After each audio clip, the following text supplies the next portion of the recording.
Alright, welcome back to the second stream for today with Assassin's Creed 4 Black Flag and the continuation of the annual 2023 challenge playthroughs. And yeah, we're continuing with the stealth and all mission objectives challenge. And currently we are in sequence 3, I believe.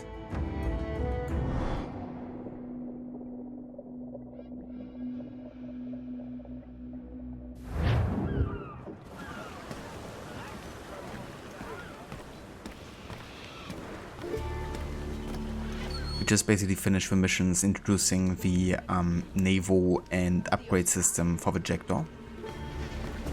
So today we can really focus a bit more on exploration and yeah, unlocking like more of side activities like the assassin contracts and the Templar hunts. However, to get there we actually have to advance the main story to sequence 4. Because even though some of the missions are available before that point, a lot of them make more sense playing them afterwards. Yeah, let's go ahead and explore this location here a little bit.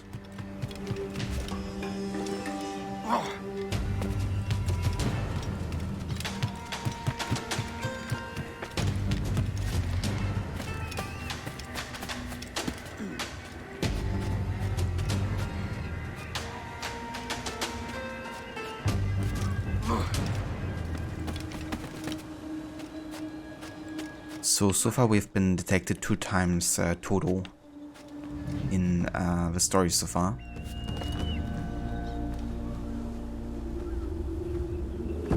So not too bad, I guess. One per sequence, pretty much.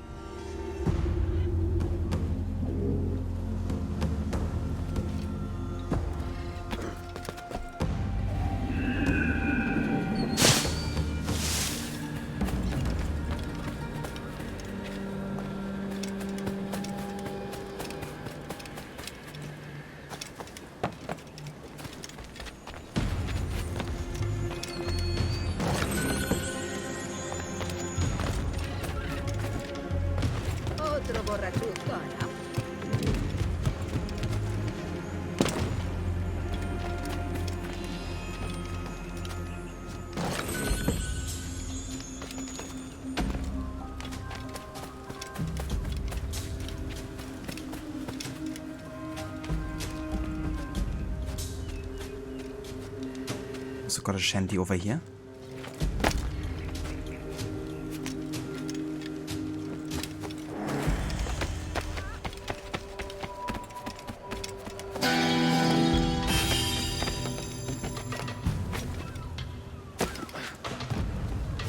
And we also have a message in the bottle.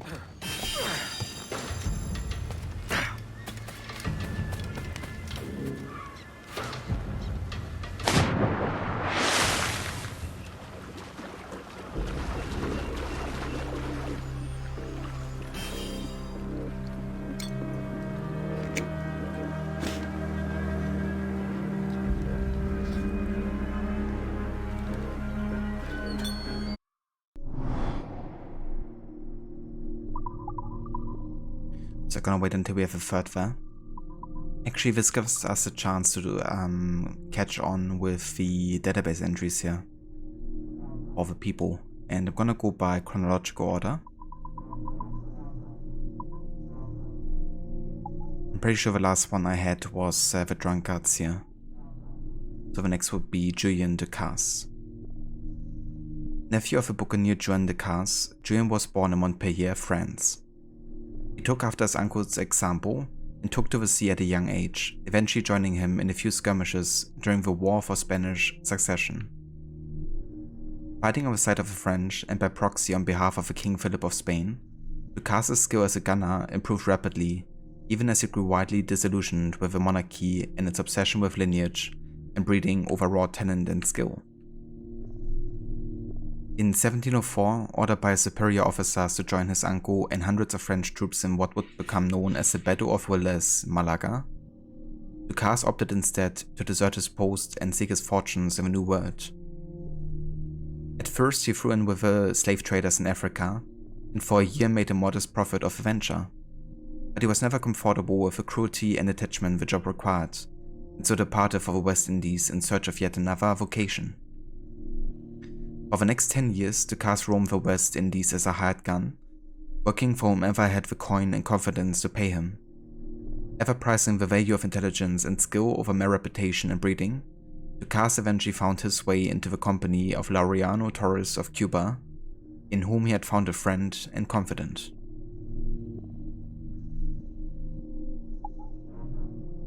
Woodes Rogers was born in Tumani to a seafaring family with deep roots in both Poole and Bristol, England. His early life was a picture of industriousness and ambition, and by the age of 18 he was an apprentice mariner. Upon his father's death at sea in 1706, Woodes inherited his family's prosperous shipping company, which he took to managing with great passion. Between 1704 and 1707, Rogers' fortunes and family grew, and by the time he was 27, his marriage to Sarah Weston had produced one son and 2 daughters. By the end of 1707, however, his business had suffered great losses by raiding French forces, giving Rogers the idea to recoup these dreadful losses himself. Knocking about Bristol in search of a partner for this endeavor, he soon found himself in the company of William Dampier, an old friend and unlucky captain, who suggested setting out on a privateering expedition, one that would range far and wide above the New World. In 1708, Rogers made the necessary arrangements and set out as a captain of his own vessel, on a difficult voyage that would last over 3 years. Along his course, Rogers met with many successes and failures. In 1709, off the western coast of South America, he found and rescued a marooned sailor by the name of Alexander Selkirk. A sailor who had spent nearly 4 years living in isolation and who would serve as the inspiration for the book Robinson Crusoe, just a few years later.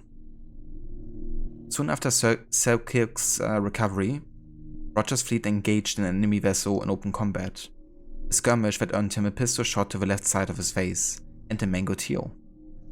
Neither wound was enough to remove him from command, however, and he continued serving as a captain until his return to England in late 1711. To commemorate his return, he had an operation to remove the offending bullet from his upper palate. This guy's incredible. Can we make an entire film about him? In poor health but high spirits, Wood set about writing his memoirs. Upon their publication in a few years, they were an immediate success and proved a great source of income. But this brief glory was offset by the sudden death of his son, a tragedy compounded some months later by his wife's decision to leave him. Also at this time, Rogers was sued by former shipmates for allegedly hoarding goods and money plundered from enemy vessels.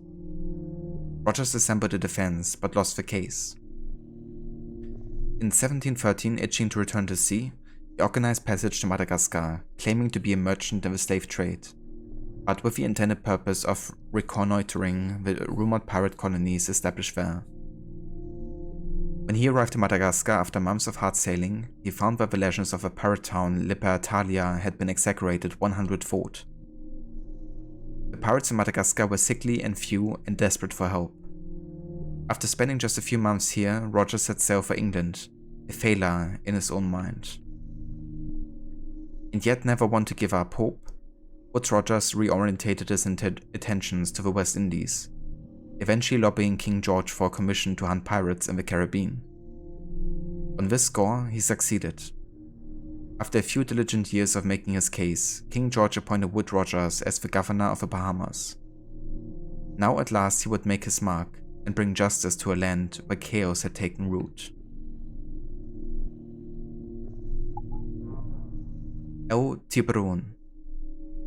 Almost nothing is known about El Tiburon, the shark, outside what we have seen from his limited intersections with his life of Edward Kenway. His unwavering loyalty to his employer Laureano Torres could possibly indicate some familial connection, but there's no benefit to speculation of this sort. Take anything you like. Take my sugar. Eva Harbinger, welcome back.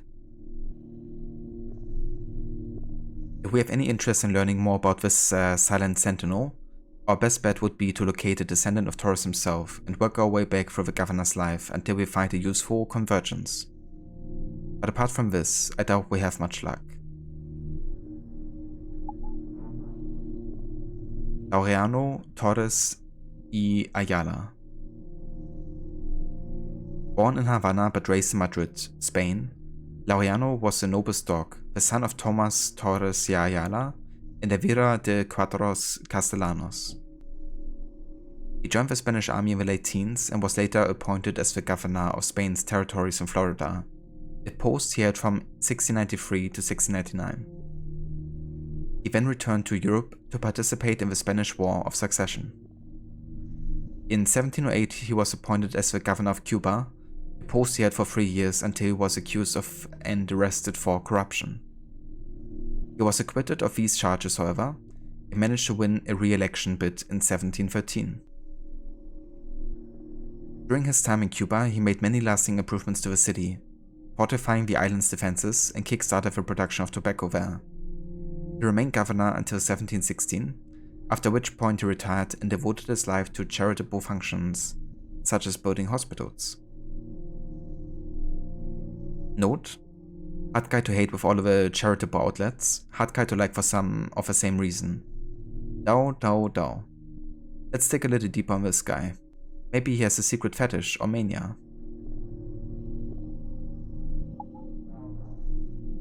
Yeah, like controlling the entire world. You could say that's a bit of a fetish. Tight, yeah!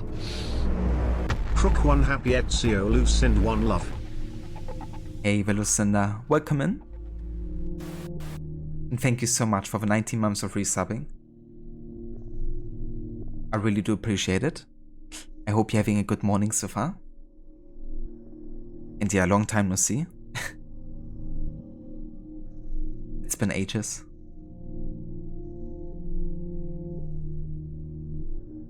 The Sage. Abstergo's archives contain a few references to men called the Sage or is Sage, but they are few and far between. Each sighting seems to refer to a different person living in a vastly different time and location. The earliest example was found on a Sumerian clay tablet in cuneiform script, while the latest survives only as a footnote in one of Laureano Torres' own journals, dated January of 1704. In all, according to Abstergo's existing research, 7 different sages seem to have graced the world stage in the past 1200 years, but the real number is likely higher. Perhaps the strangest aspect connecting each of these various sightings is the fact that in every case, visual descriptions of each sage are remarkably similar. So similar in fact that one wouldn't be faulted for assuming they were talking about a single, immortal man. However, in 2 of the 7 citations, explicit mention is made of a death and burial. Are we therefore dealing with some bizarre form of reincarnation, or some simpler explanation that eludes us at present? More research is required.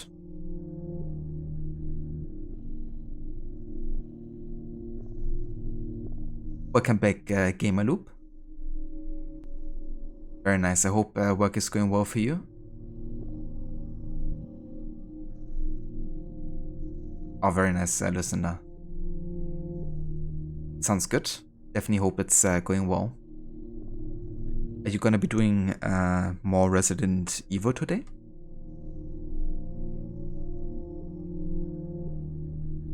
Delicious. Lucy sips tea. Yeah, very soon we're gonna be seeing that again in Rod streams. I reckon he might be able to finish Unity in the next one already. And then it's on to Syndicate already.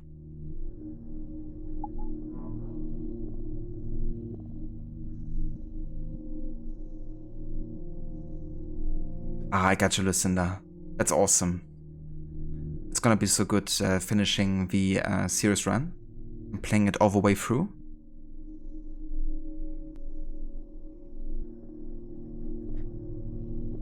So have you decided yet what you're gonna be playing next to replace Resident Evil?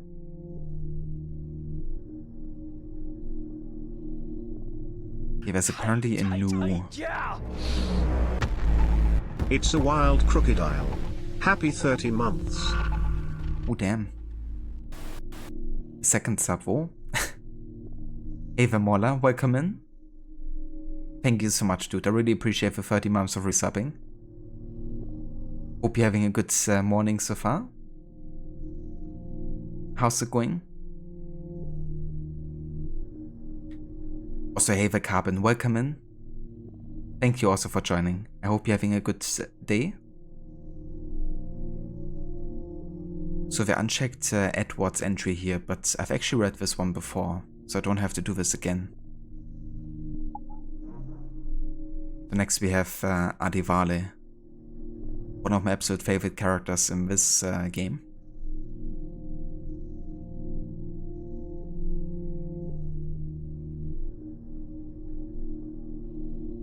That's good to hear, Mola. Yeah, always good to see you too. Very nice, Carbon, that's good to hear. And yeah, I'm doing well. Doing my second stream for today. I've actually played a new game earlier, which is Stronghold Crusader. Well, I shouldn't say new because it's actually from like 2001 or something. But I did play that quite a bit in my youth. So yeah, I was revisiting that and playing through the first chapter earlier. And had a very good time. But yeah, it's not the type of game I can play for like very long. So that's why we took a break and then went back here to some Black Flag to continue with our stealth and our mission challenge.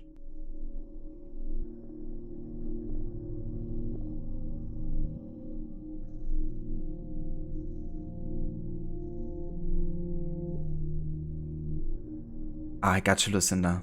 That sounds like a very good plan. And yeah, I'm very, very excited to see you play the AC games and, you know, get to experience it for yourself for the first time ever.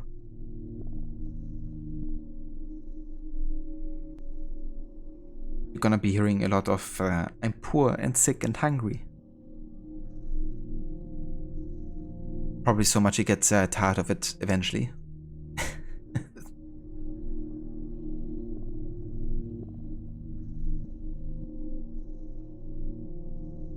Or thief, you are filth. That's another classic one. Born to enslaved Ogoni parents in Yoruba, Adivale was sold to the owner of a prosperous plantation before his teens. He remained on this plantation working the fields until his mid-teens, always scheming of ways to escape his predicament, but uneasy with the prospect of living life as a fugitive. Then fortune struck, giving Adivale the sign he needed. At some point near his 60th birthday, a group of buccaneers raided the plantation, robbing it of raw cane, refined sugar, and as many reales as they could find. Seeing in this an opportunity, Ade grabbed a crate of sugar and hauled it aboard one of the longboats the buccaneers had rowed to shore. Surprised to see a slave among them, the buccaneers were nevertheless thankful for the aid and welcomed Ade among them. Ade sailed with his first group of men for many years, quickly learning the ways of seamen, grateful for the chance to develop his own skills and chase his own passions. And though his life among buccaneers was not free of his usual bigotry of the era, Ade found the prejudice to be more confrontational than restrictive. In 1715, misfortune struck a cruel blow when the ship Ade was aboard struck a shallow sandbar near the port of Havana. The buccaneers, mostly British at the time, tried desperately to free the trapped vessel, but after catching sight of an approaching Spanish galleon, abandoned ship only to be torn apart by scoots of circling bull sharks. Ade made peace with his fate and stood his ground. Taken to Havana for questioning and inspection, Spanish authorities eventually decided to send Adivale to Spain, where they felt he would make an excellent interpreter, owing to his fluent command of Spanish, English, and French. Some weeks later, they loaded him into one of the galleons that made up the perennial treasure convoy en route to Seville. And that's of course where he met Edward. They both escaped together.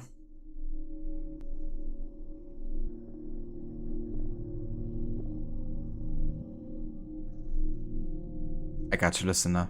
That's fair. to kind of like give it a couple of games before you decide and actually commit to playing the others. To see if the story is really like, catching your interest. Edward Fetch. Known variously by different sources as Fetch, Teach, Feech, Tetch, Titch, Teach, Tech, and more. We're fairly certain this Edward was born in or around Bristol and took to the sea at an early age, most likely in his teens. It is also speculated that he arrived in the West Indies quite soon after leaving England. If this was indeed the case, Ed Fetch would have seen his fair share of the War of Spanish Succession, a protracted fight between most of the empires of Europe that pitted Britain against royalist Spain and France. In these early years from 1700 to 1713, he would have been a privateer, or at the very least a merchant seaman, doing his part of the crown, Queen Anne at the time. But with the Treaty of Utrecht bestowing peace upon a troubled Europe in 1713, Fetch and his fellow sailors would have found themselves far from home and out of work. They thus turned to piracy as a means of sustaining themselves. In the ensuing years, Fetch befriended a captain named Benjamin Hornigold, and soon after joined his crew as quartermaster, at some point between late 1713 and early 1716. Settling in Nassau, Fetch, Hornigold, and the rest of the flying gang, as these pirates called themselves, began cooking up schemes far larger than most pirates of the era dared dream. Wanting nothing less than a country of their own, they worked to turn Nassau into a place of liberty and freedom for all who desired an escape from the bonds of imperial rule. And of course he later also becomes known as Blackbeard. James Kidd is a young man with long and checkered past. Not yet out of his teens, he is a cocky and confident lad with a brashness cultivated to counter his youth. He also claims to be a bastard son of the late William Kidd, the infamous privateer turned pirate, who was captured and hanged by British authorities in 1701. Although James has no proof of his connection, his mother always insisted on it, claiming that she spent a single panic night of passion with Captain Kidd just before his departure from London in 1695. Growing up fatherless and with a spendthrift mother did little to improve his prospects at leading a normal life. By the age of 12 he had found employment aboard merchant vessels sailing between the British colonies in North America and the West Indies. By the time he was 17, James called Jamaica his home, and he further honed his skills as a sailor here. Although he never sailed with the likes of Ben Hornigold, Ed Fetch, or Edward Kenway, James was among the first sailors to settle Nassau, and was a crucial figure in its development as a republic.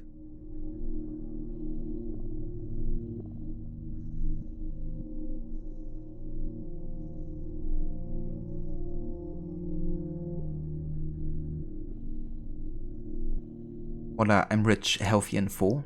Yeah, you wish, right? That they would say that for once. But that's the thing, if you don't have nothing to complain about, then you're rather silent, I guess. Or did you, Mola? Yeah, that's a very unfortunate last name, I would say, to have. Benjamin Hornigold was likely born in Norfolk, England, although this hasn't yet been verified. All other information about the early life is yet unknown. The first recorded instances of him are the early exploits as a pirate in the West Indies around 1713 to 14. He was one of the earliest pirates to emerge after the end of the Spanish War for Succession, which gives us good reason to believe he was one of the many hundreds of privateers who were left without gainful employment in the ensuing peace. Like many other British mariners, Hornigold spent much of his time in the Bahamas, eventually settling in Nassau.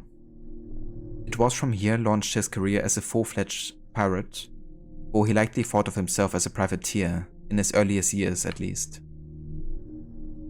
Skillful sailor and strategist, Hornigold lacked some of the ruthlessness required to be a truly successful pirate, and until 1716, refused to attack English ships out of his sense of loyalty to his home country.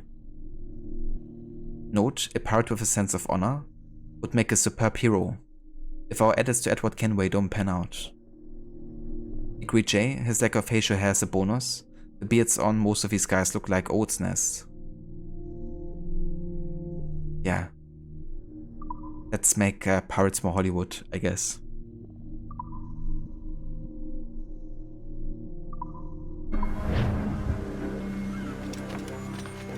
That's fair, Mola. I mean, at that point, you know, there's not much you can do about it. So you might as well stand by it. Loose and trim too. Every last scrap of duck on the wind. There was quite a bit of people database entries. The thing is, for some reason, the database entries don't appear for people on screen when they get unlocked. But the ones for locations do, which I think is a really weird way of handling the database.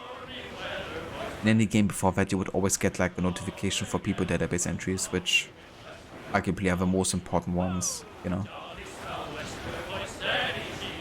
But yeah, just gotta check regularly, I guess, after every couple of missions.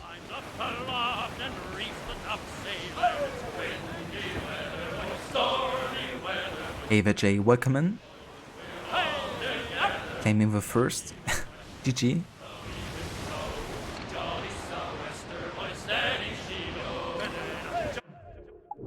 Okay, where do we actually have to head next here? Gotta go back to Andreas Island.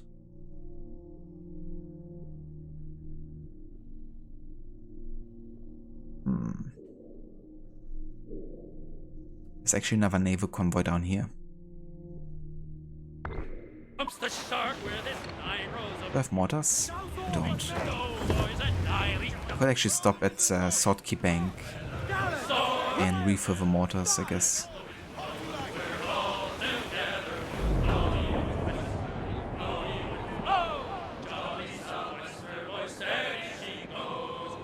jumps the whale, the largest snubble. If you want any wind, well, a blow is a squall. And it's windy weather, boys, stormy weather, boys. When the wind blows, we're all together, boys. Blow ye with western, blow ye with flow. Jolly southwester, boys, steady she goes.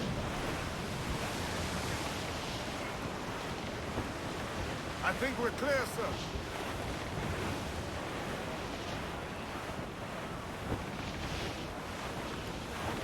Reef the topsails and gallants! Mainmast, bring in the top halyards! Pull!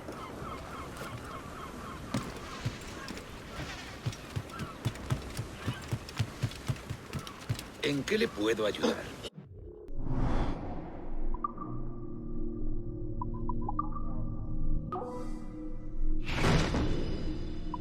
Yeah, we can do that. Can I get any other upgrades right now? I could actually increase the mortar storage, which is really good to have.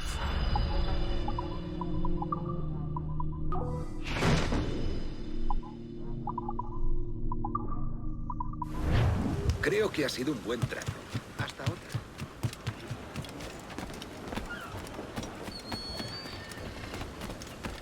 Captain's out there. Let out some sail!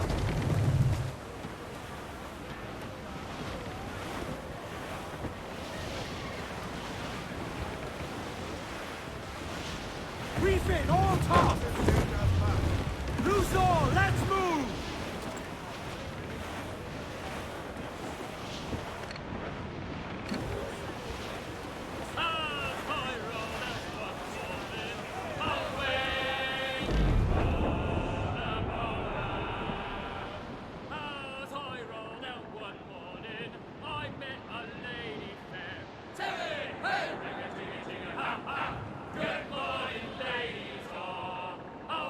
Bit of multitasking, Harbinger.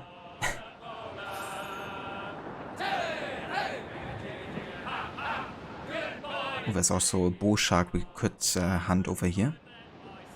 But I want to get this naval convoy now.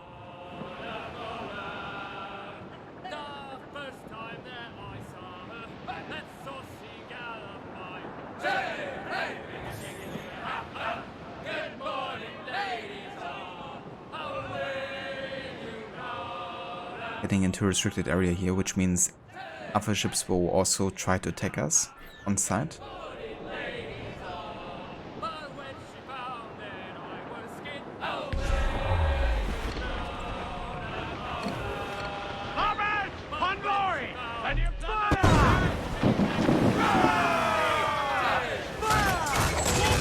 Captain Lancer, my man!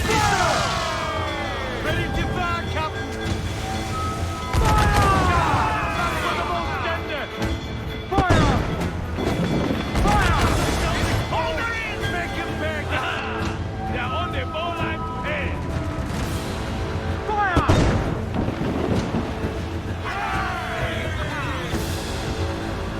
Give the order, sir! Love its music.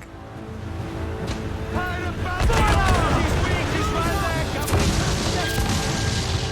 Fire! Fire! Center! Fire! Don't explode! Fire! Make him back, Captain! Fire! Fire! Cloud in order! Hit her from a safe range with our mortars. Trim the yards off the wind! They're firing, sir!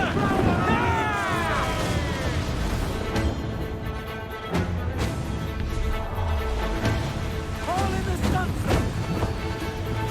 Ease the main muzzle the gallants. Press right back.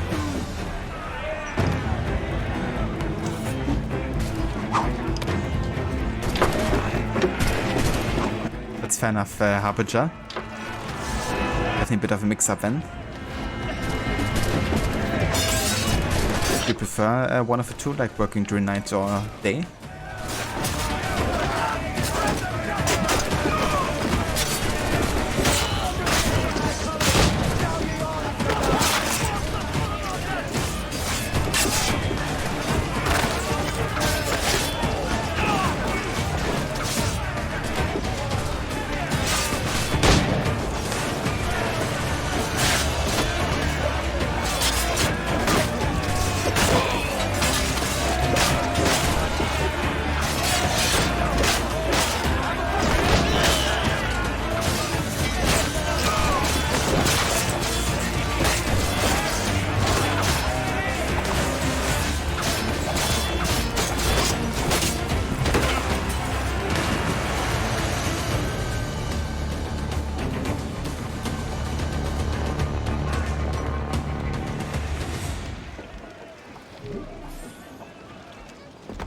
I got you, Harbinger. Yeah, that's definitely understandable.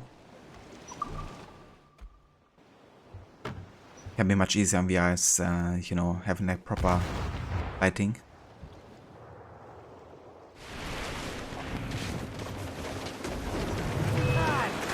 Goes the Royals, toss! Good shot to the tripper. Fire! Got us that time. More sail! All sail! Goes the gallants and royals! Fire! Stunts up! Let's move! She's weak, he's right there! Fire! Fire! Fire! Awaken your fire! Hands up, let's go! All sail! She'll take it! Come on, you slugs. Man those sheets. Brace yourselves for collision. Paul, reel the lubbers in!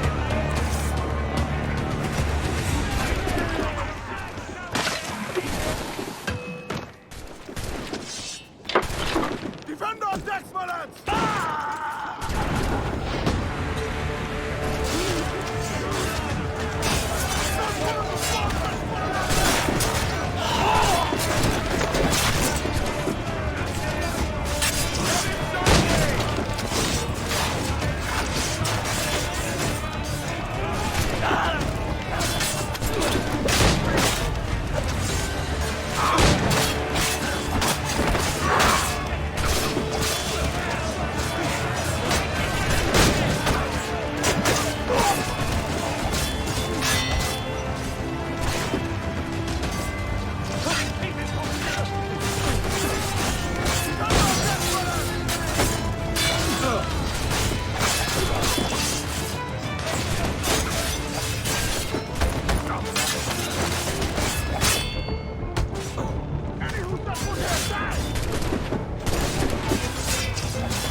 Let's go to the wanted level here, so we don't have pirate hunters after us. For now, at least. I could use some good men.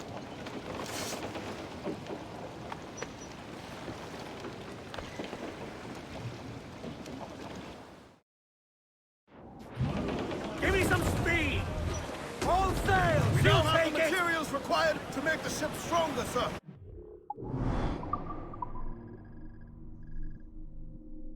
Okay.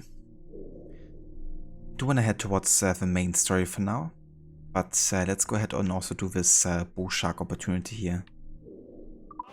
And we could also check out this location.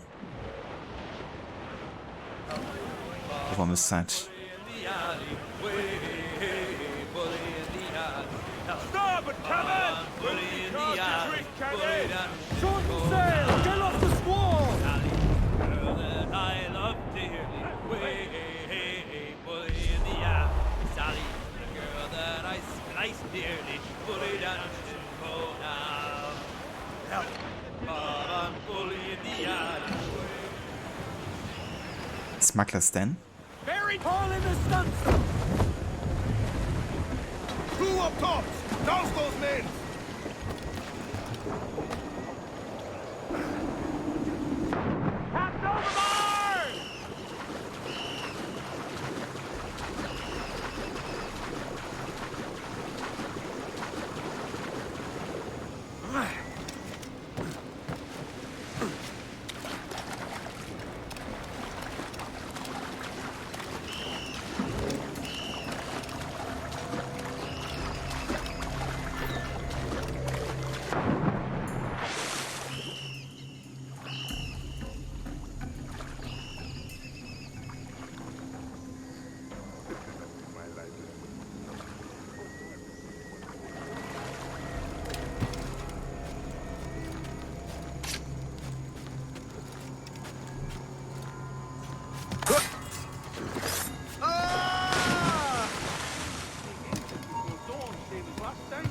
Captain overboard!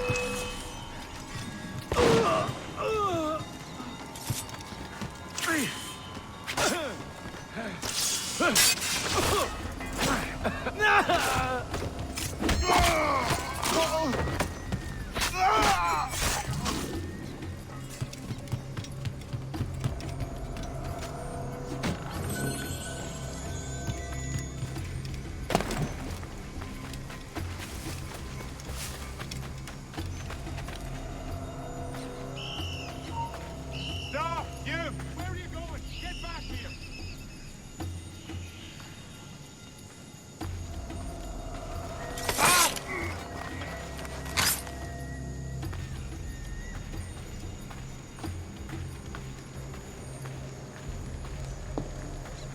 Going!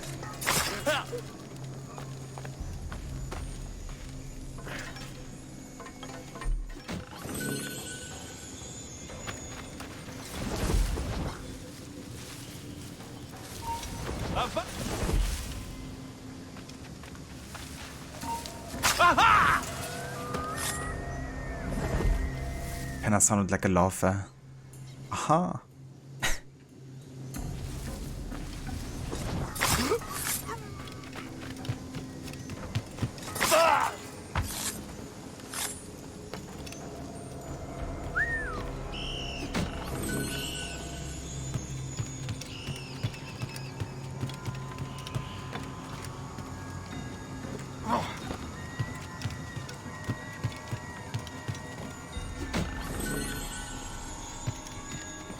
Nice.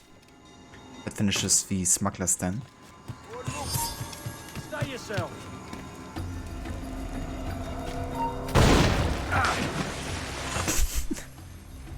Even hit myself there.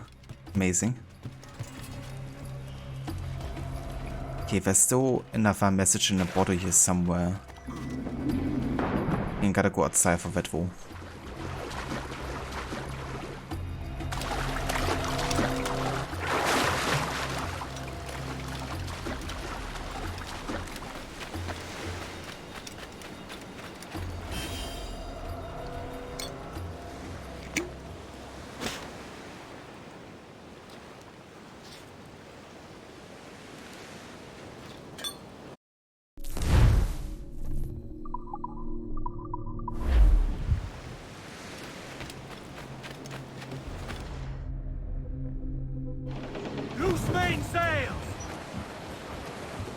the loose. Swim us off the wind! Pull, pull! Blues down! Catch some wind! Stunsels, let's ride the squall!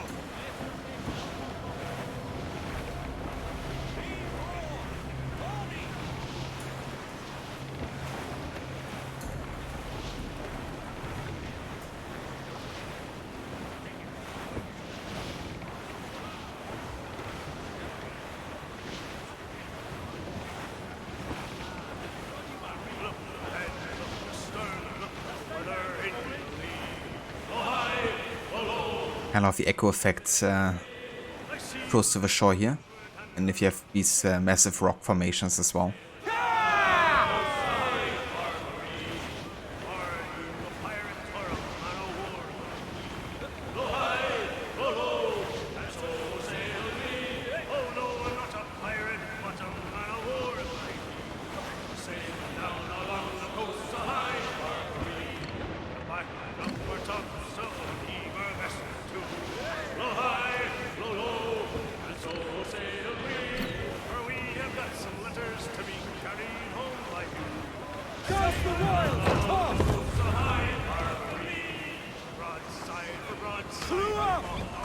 Ready the whaleboat, lads.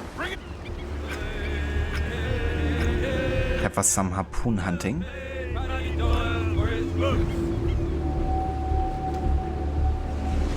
I see him. Rope secure, Captain!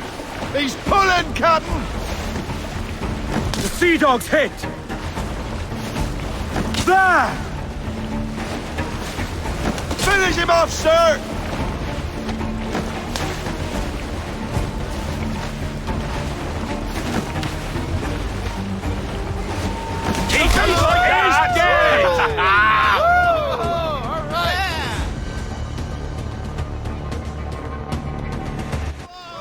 He's a monster! So hunting sharks and whales and stuff can be very good for crafting, of course. So in order to get most of the crafting done, I will make sure to at least hunt each type a couple of times.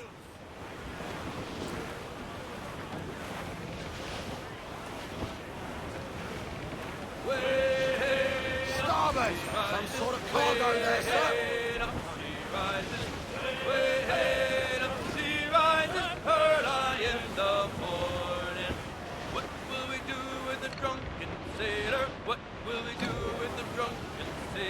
What will we do with the drunken sailor? Heard I in the morning.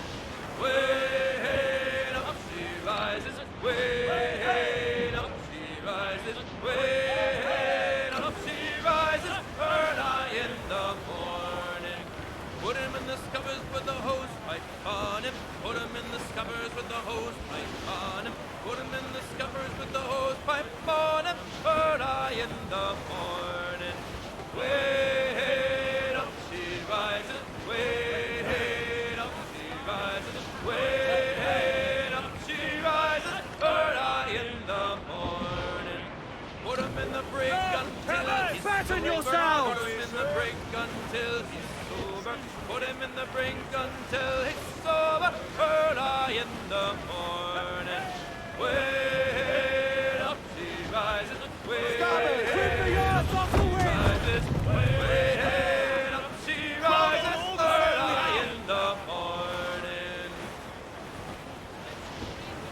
Beautiful.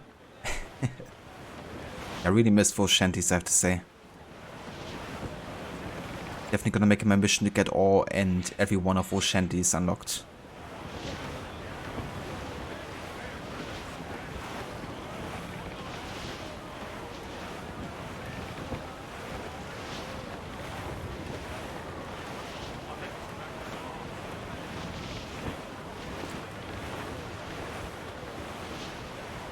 Refit all tops. Reef, short null sail. All hearty, lads! Furl those men! Dalton himself.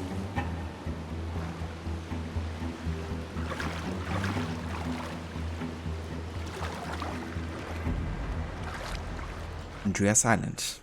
With a tavern, a viewpoint, couple of assassin contracts which we're gonna be doing starting in sequence 4, and a few secrets.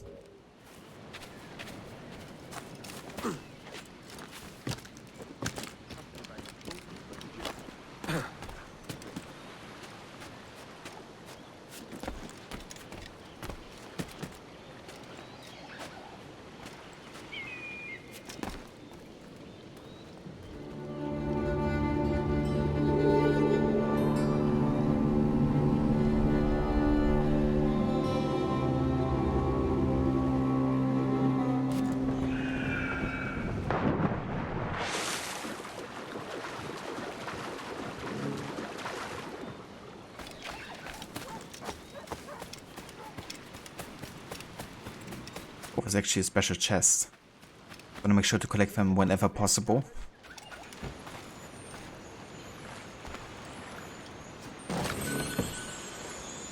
$3,500 though. Now that's some decent money to get just like that.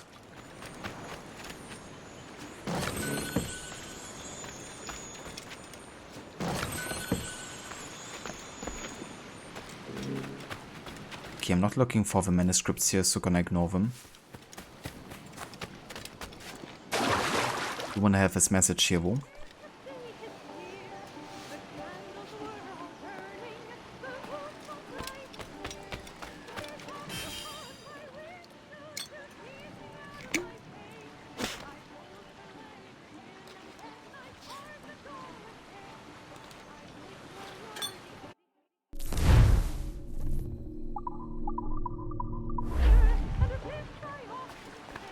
Another thing I could actually get is the health upgrade, right? Never mind the pistol holster, the fourth one. Since we have gotten crocodile leather in Nassau, I think it was. So now we are free already.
Another naval convoy here. Why can't I zoom further out here though?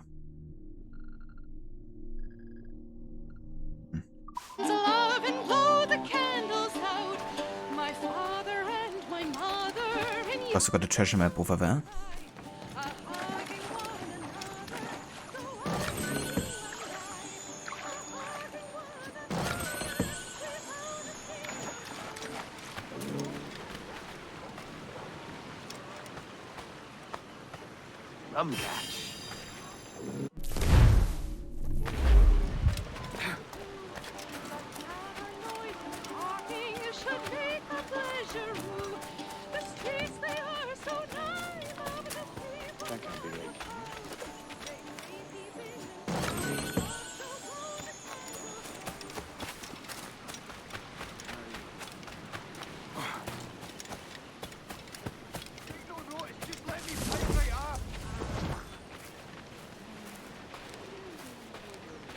Okay, before we actually do this next main story, let's have a quick look at the Harbor Master.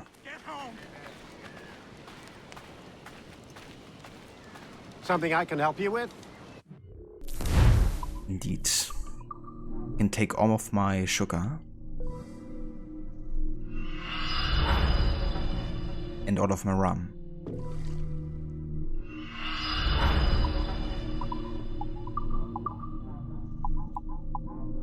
And then we could increase the ram, the chain shot. The heavy shot would be quite good actually.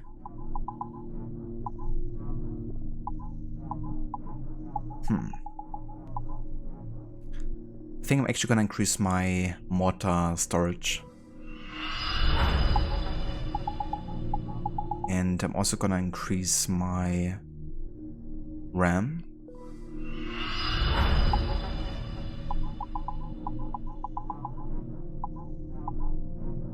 And I'm also going to increase my cargo storage.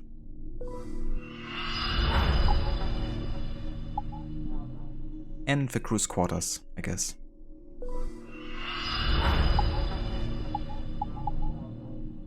These are quite inexpensive, so I'm gonna get the heavy shot storage as well. And the fire barrel storage as well.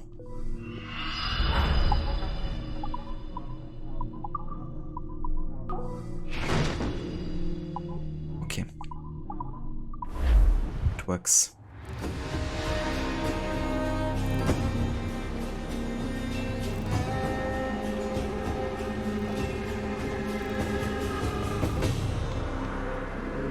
My thanks.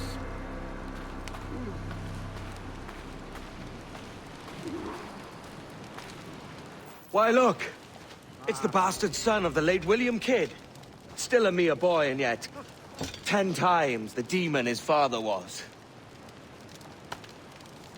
Fancy seeing you here, Kenway.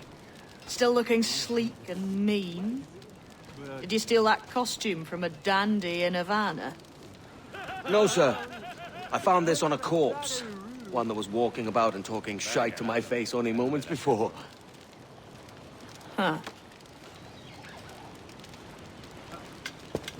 So, what's this I hear about a planned raid on a plantation? Not keeping secrets from me, are you? Not very well. Every day, schooners packed with sugar sail past, coming from plantations nearby. Most times they stop here, sell off a few crates. There's one man visiting today that'd earn you a fine profit. So if you'd like to rob his plantation, I'll point him out. I would.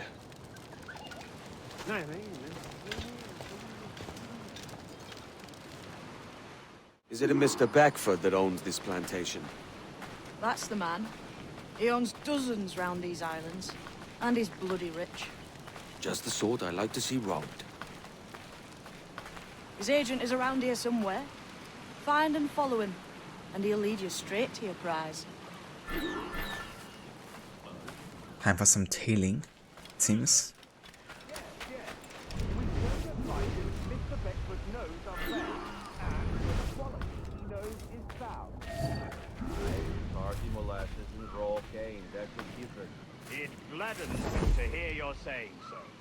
But despite the waywardness of your enterprise here, I understand that you are men of discernment.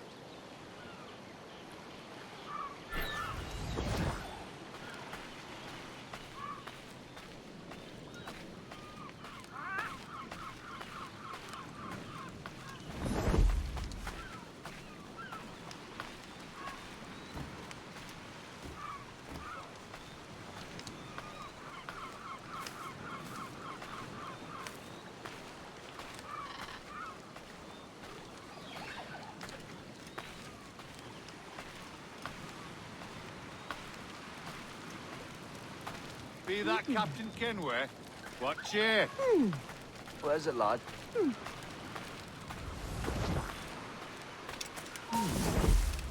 Can't he look all day? He's not about. Yeah, you didn't see that.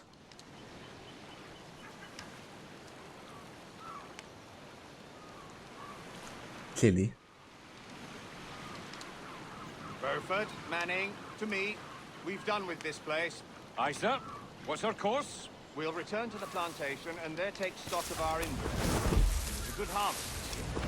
You might not talk loud, sir. This isn't anything like a friendly port, Ken. No! I had a delightful conversation with the chap just now. We came to fight and understand. As you say, sir. All up and unfurl, boys. We're going home. Get back here! I'm not, tell you! Oi! Stop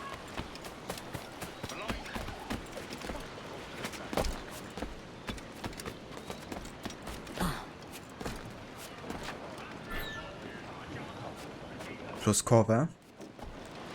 But that worked. Didn't get detected. Captain, you have the look of a man crafting a bold idea. A look I've seen before. You mark well, Ade. I've just overheard one of the Beckford's men talking grandly about his plantation and all the cargo he's keeping there. And it gave me the idea that I might take these goods off him and sell them off for a better price than he'd ever ask. Ah, a man of vision. I like this idea. Gallants and royals! So the reason the Men of War didn't actually see us here is because of the fog, which does increase the range of vision cone, even though it gets displayed otherwise on the minimap. So you can use the fog to your advantage. I see them. Stunsails in! More sail! So now we actually have a stealth part in the ship as well, which will be counted towards a stealth challenge. But unless specified by the game, it won't count it. This is like one of the rare occasions where I'm actually counting stealth against me during like a naval part. Loose tops and royals!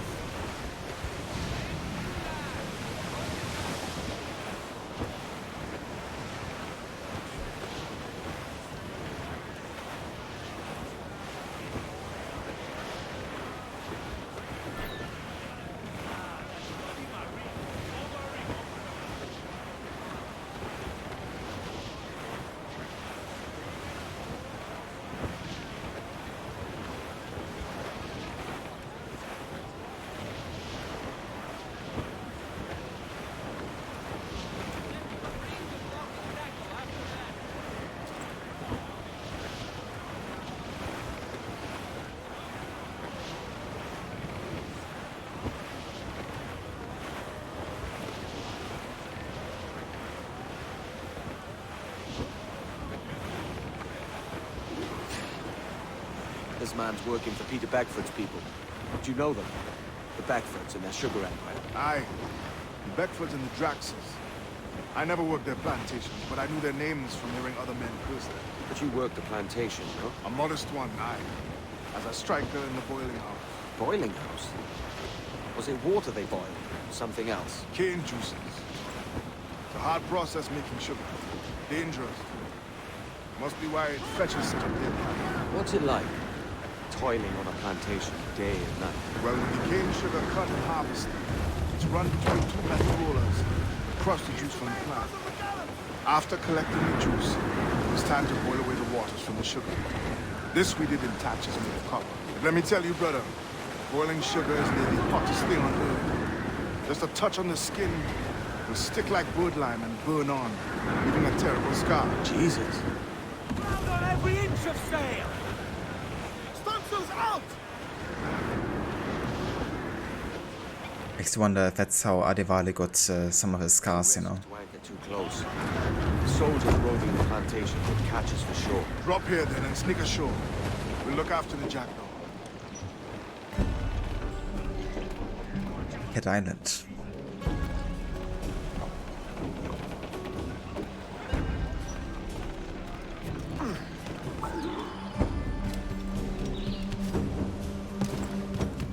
Okay, now we gotta sabotage 2 of the alarm bells here.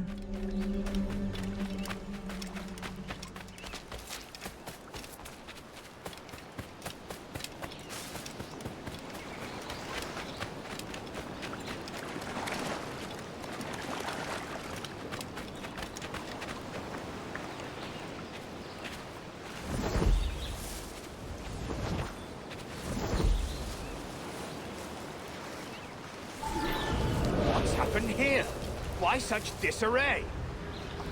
Bit of a do, sir, that's all. It's Wilmington's birthday. And you saw fit to get pickled on duty? No bother, sir. We've everything sorted. We'll soon see, won't we? For you must double the watch this evening. Double, sir? Whatever for? I believe I was followed here, young man. By pirates, if my eyes honour me, though the ship was uncommonly large for such rascals. Certainly wasn't slavers, though, not a ship that size. In any case, double the watch. And keep your damned eyes wide for anything suspicious.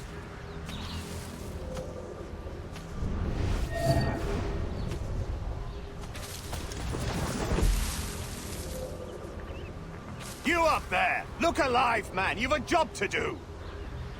Apologies, sir. I'll keep my eyes peeled.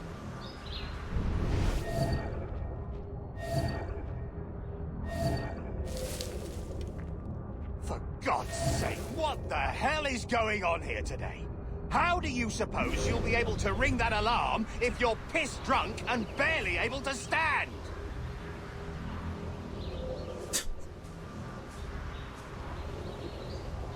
This is gonna make stuff a bit easier. With everybody being drunk as hell.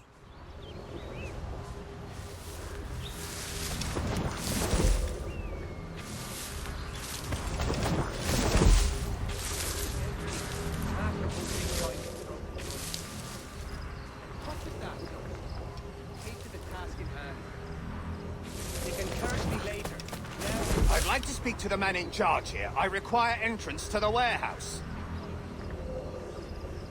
Which of you dogs has the key to the warehouse, huh? Ace, we all want to get to our point. The key, goddammit! Someone find me the key! What was that, Jones? Key to the task in hand. Is there no one sober here, huh?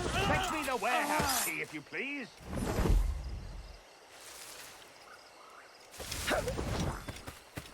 He's doing a legger. Speed the pace. We all want to get to our point. Gently. The master won't think kindly to broken goods.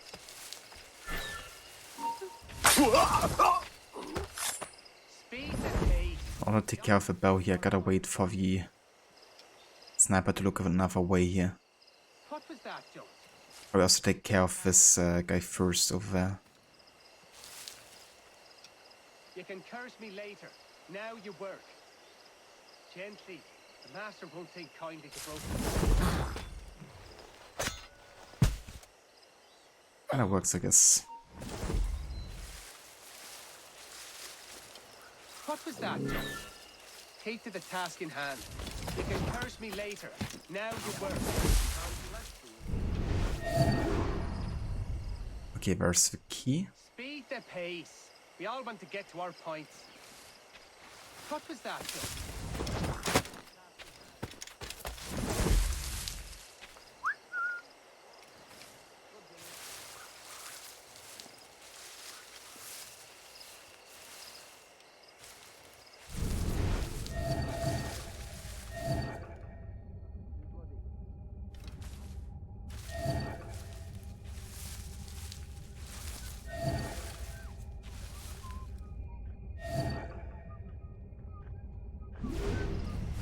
Gonna be quite a way until we're back here.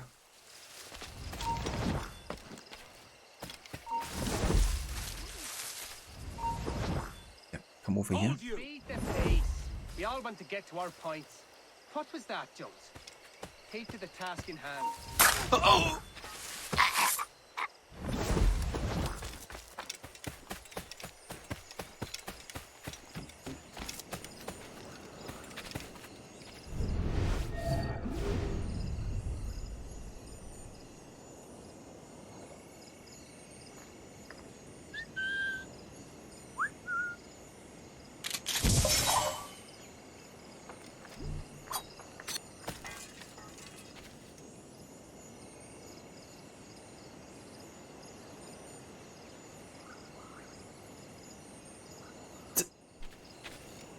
Amazing that he didn't reactivate. Come on, come over here.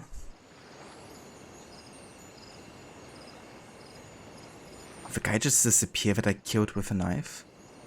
Oh, no, he's standing over there.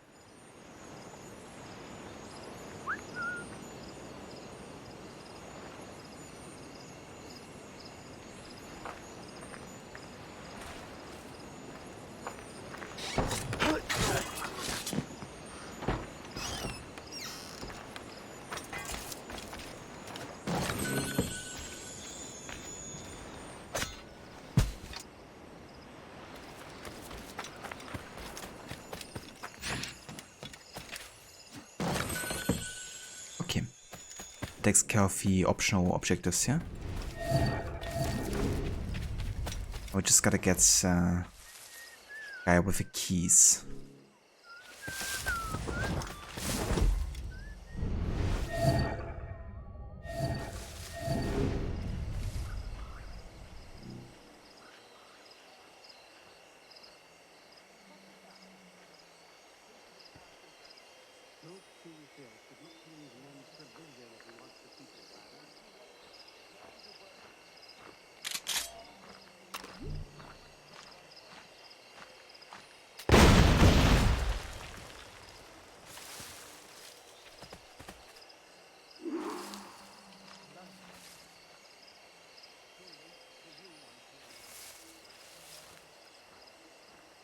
Jesus, how many people?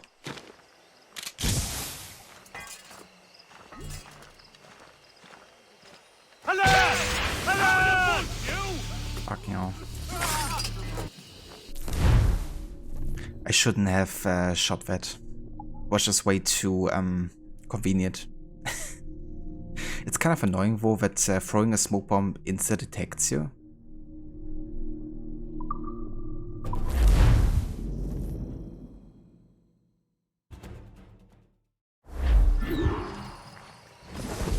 The key, goddammit!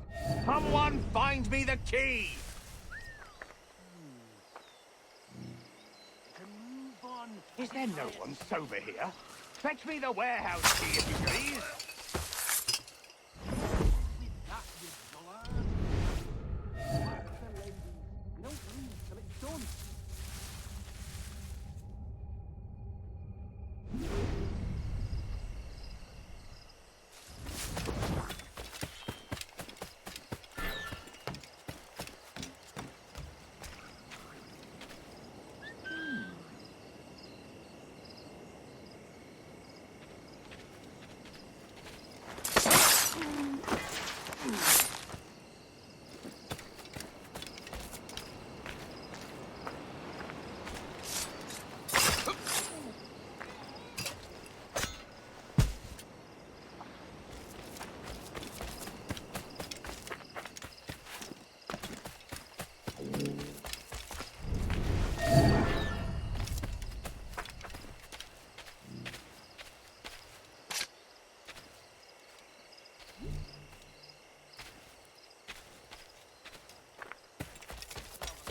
And all the dirt he's claiming.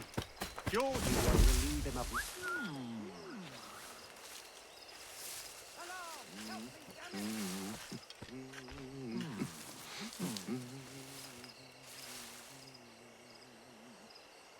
Give over. Don't see a thing.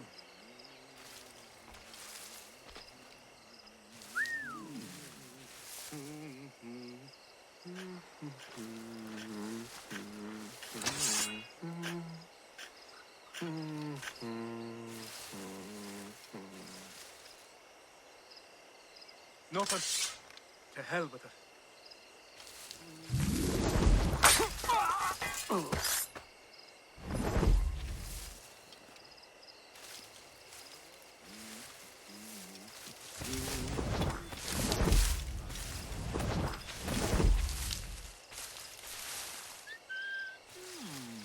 Too much action. Not a word, other than rumors of pirate activity on the route. The old powder's for. Virginia, mostly guarding the college and governor.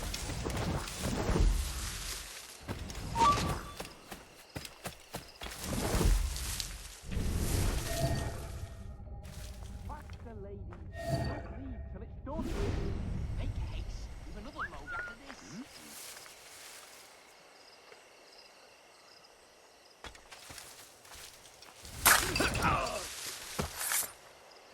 Move on. I didn't hire snails.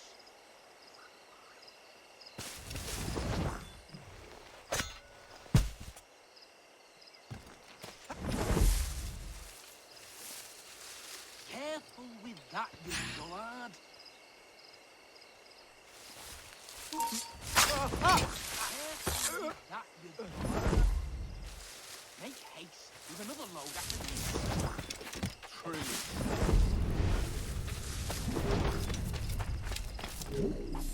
Okay. Now we did it.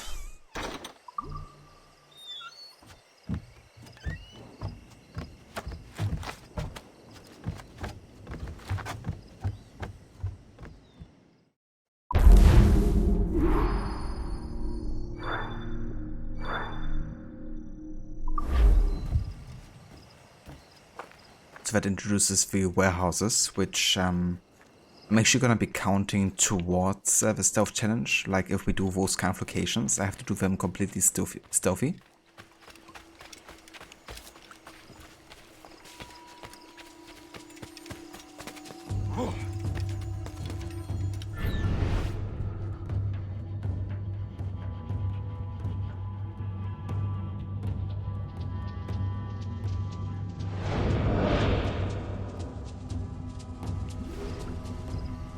So this dealies unlocks the location of a Mayan stone, and we can use those Mayan stones to get a very unique item in the game. It's gonna be quite helpful actually, and very unique. Not gonna reveal yet for what it's gonna be.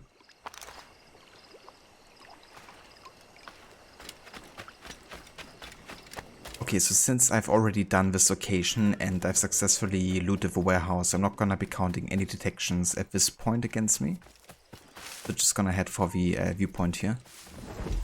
I'm still gonna try to be stealthy, but since the location is done, there's no need for secrecy at this point.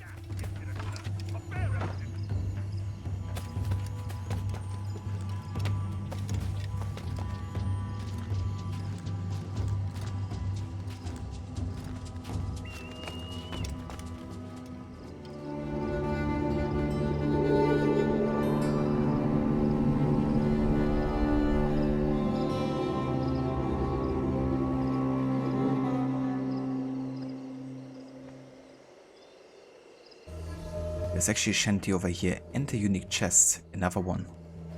It's actually crazy how many I'm getting right now.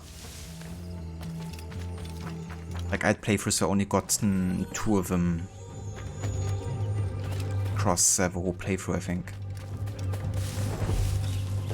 Or maybe I'm mixing it up with another type of chest. I think there's also a blue chest, which might be the one I'm talking about, that are like tied to online and the community.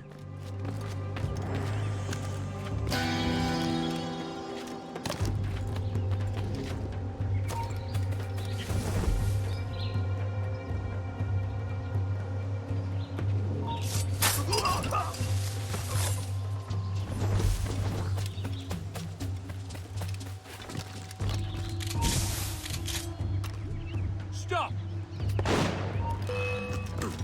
Keep it inside! Steady pace, boy! Just have to pull the trigger!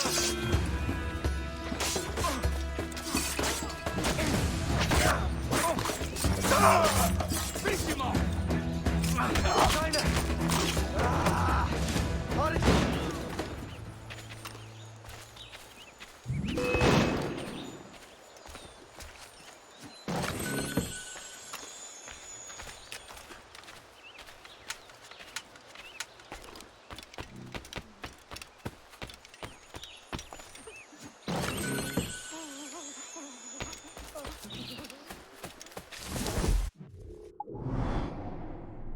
Yeah, I think that's pretty much everything of interest. There are howler monkeys which we could find, which I do wanna hunt actually. At least like 2 of them.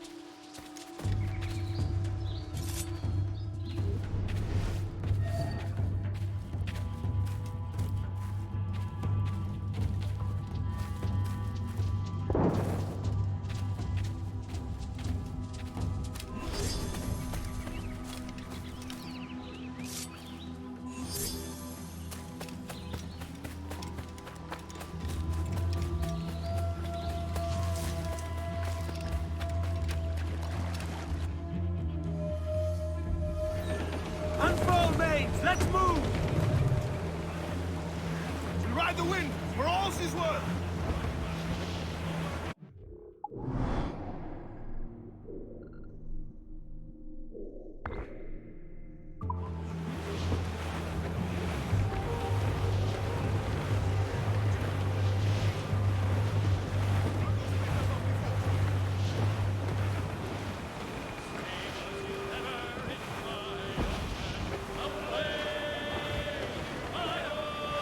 It's there that the river brings down golden sand, and we're down for the royal brand. And away, boys, away, you royal. It's fairly well, my honey young girl, we're bound for the royal brand. Farewell to you, all the girls of the town. Away, you royal. You've got our half pay for to keep you around, and we're bound for the royal brand. And away, boys, away, you royal. It's very well, my honey young girl, we're bound for the Don't go off at me! Whoops. Don't all sail! I was a bit too close to the shore there. Didn't actually look that... Like, it looked a bit steeper here. I guess it's very sudden that the landmass appears.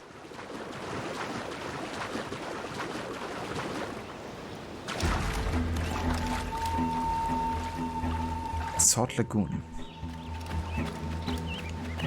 Another treasure map. Ocean's favor. We do actually also have a treasure map which is tied to this location apparently.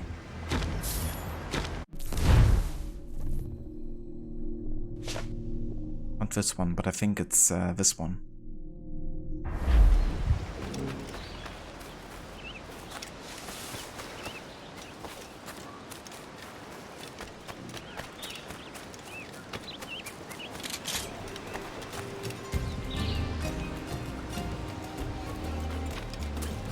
Over here, I believe. Indeed.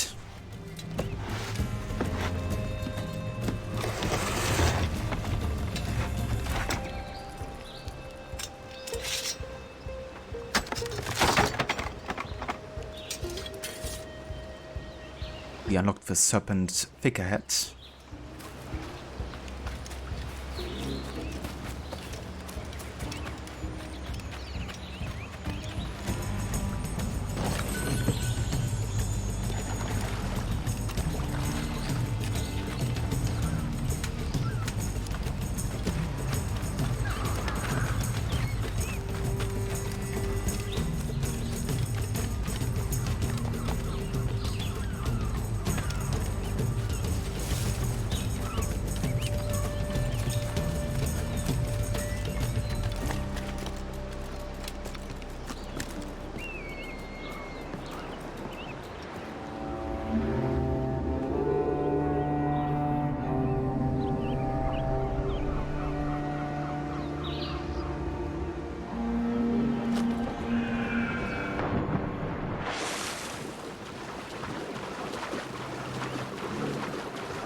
Here's to our pirate republic, lads.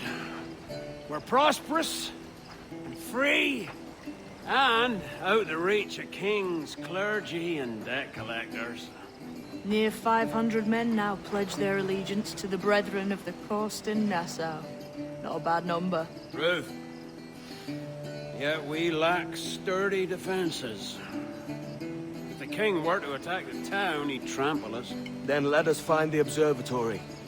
If it does what these Templars claim, we'll be unbeatable. Not the twaddle again, can we? It's a story for schoolboys. I mean, proper defenses. Steal a galleon, shift all the guns to one side. And make a nice ornament for one of our harbors. It will not be easy to steal a full Spanish galleon. Have you one in mind? I do, sir. And I'll show you. She's a fussock, she is. Fat and slow.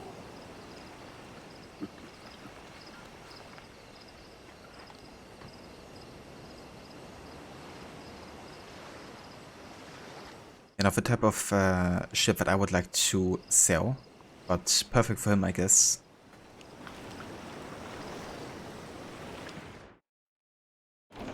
Mains out! Your jackdaw handle's nice. Pinched her from the Spanish, was it? Aye. In the midst of a hurricane. Just before the treasure fleet was smashed against the shore. Was the haul aboard as rich as men are saying? 1,000 times that. I reckon £1 million worth of reals was sunk that day. Devil, love, hurricane. Might have a dive there one day. See what we can rummage up. Diving them wrecks would be a nice change of pace for us.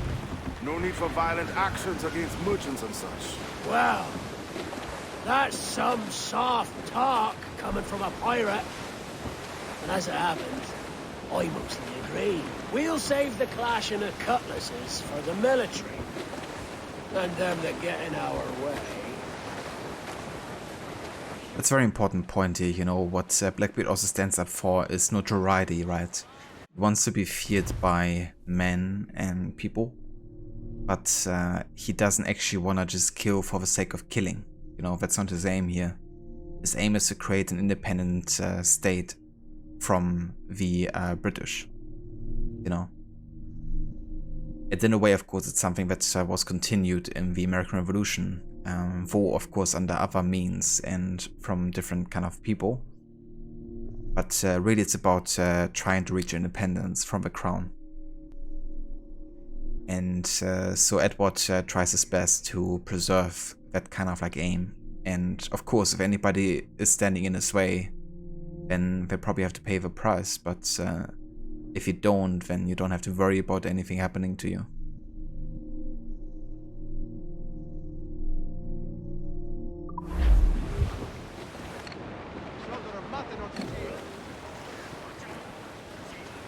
Tops!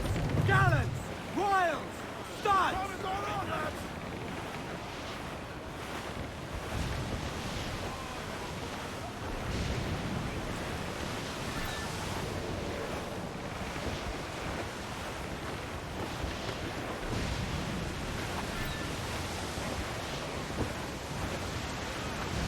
Do I have any optional objectives yet? I don't.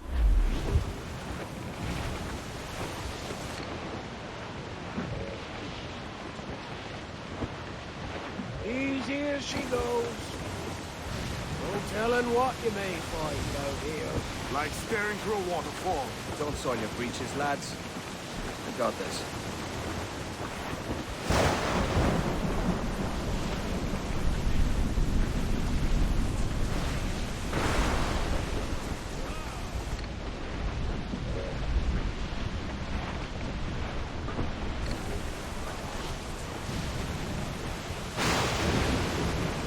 Refit all top!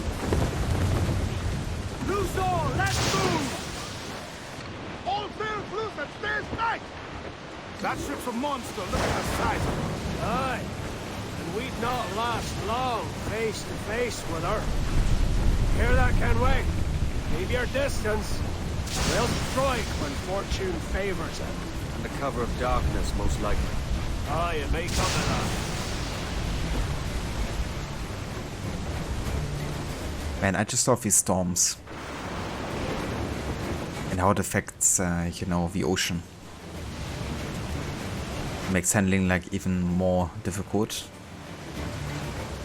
Close up! Keep her six! Reach the men! Do up gallants!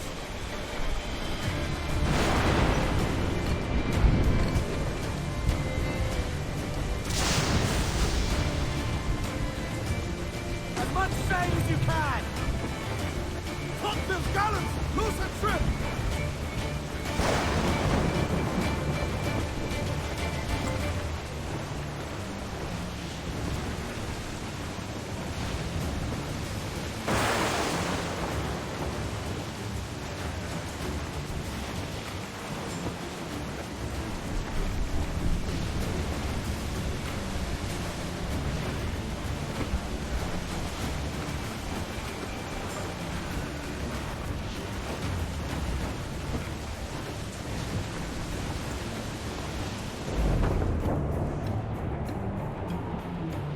I have no, it's like sailing directly into me here. Come on. Okay, we're good.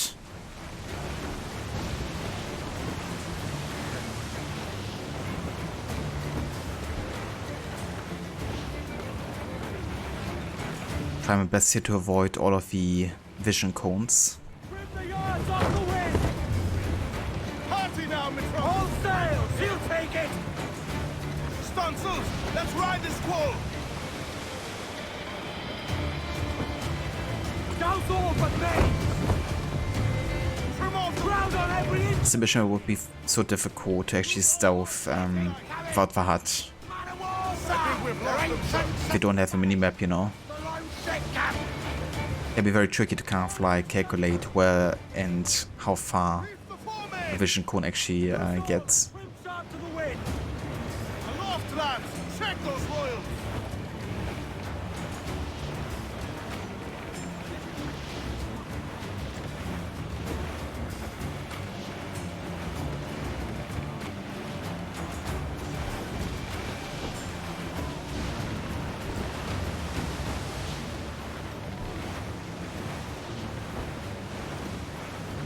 Larboard, Captain!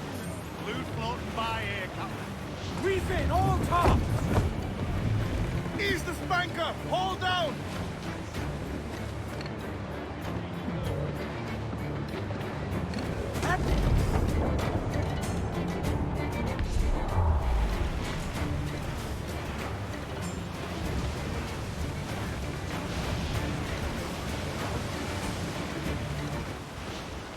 Charles. Reckless as they come. An old friend of yours. Not a man I call a friend. But we've been doing this kind of work for so long, I can't help but respect him.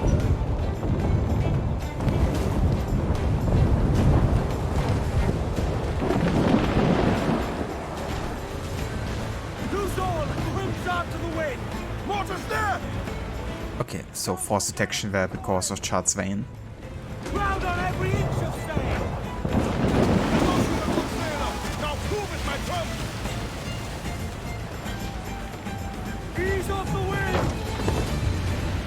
Trim off the wind, my boys! Ease her! Fire! Take a shot! Right there, sir! Fire!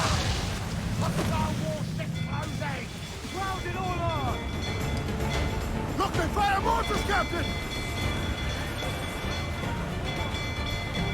Douse the royals at top! Hit them all in the face! Take it and out the Charles Vane, slinking off with his tail between his legs. That's good news for us. Bleeding bastards! We'll have to deal with this skirmish fast. Forget the galleon and send these interlopers to hell!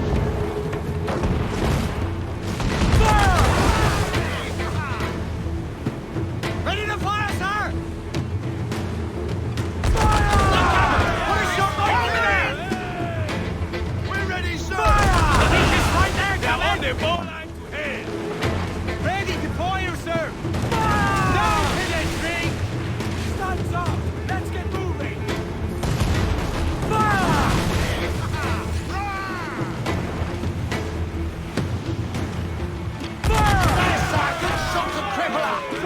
Make sure to kill two at the same time here. Just gonna damage them a bit lower.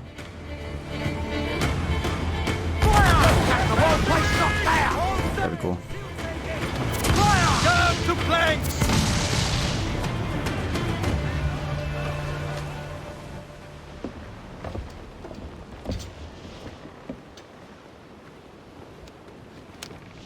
She's sailing for that island.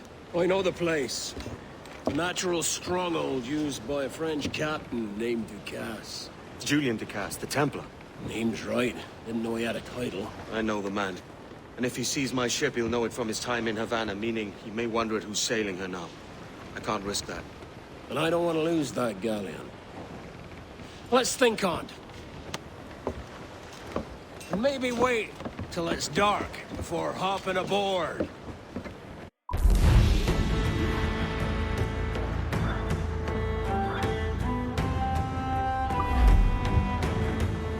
Captain has the helm. Loose and trim too! Oh damn. 50 metal, 80 wood. Definitely sounds worth boarding here.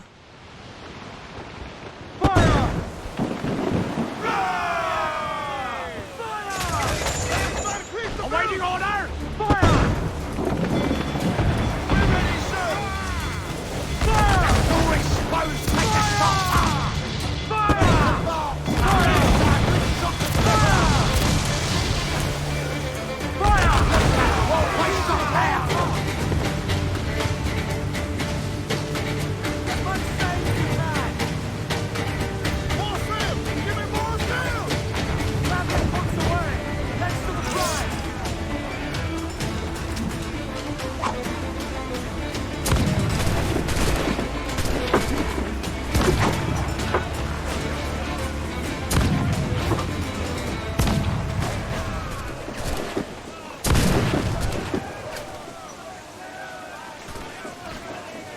Hey Venomous, welcome in.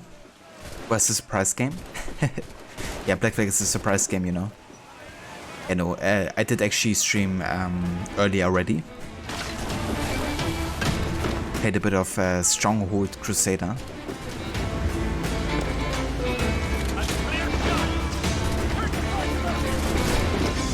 Oh. Jesus, almost died there.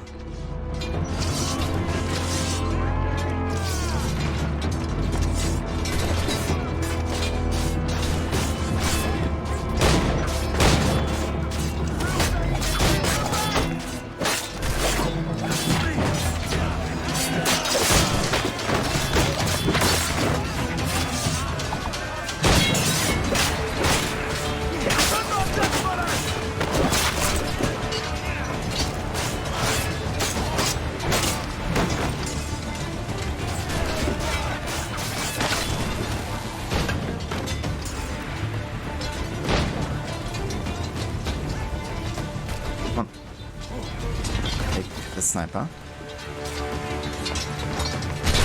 Kill him.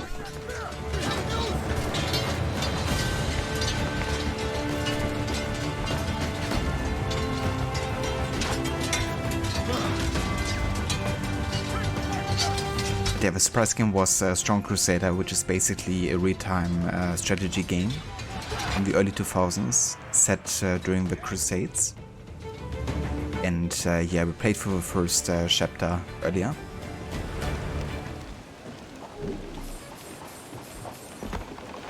They definitely are, you know.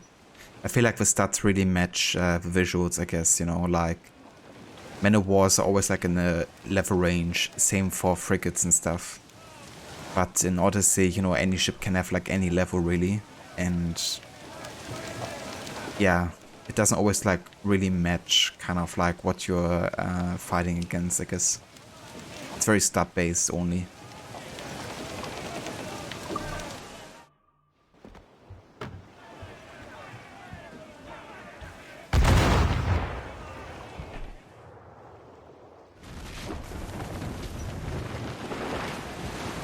What we have taken, we can improve the ship, Captain. Yeah, I think I might even be able to get the next How upgrade or something. How about we have a quick look in the... Never mind, I can't release the wheel in high waves and storms. Fair enough. Well then, in that case... let's head to the next main story.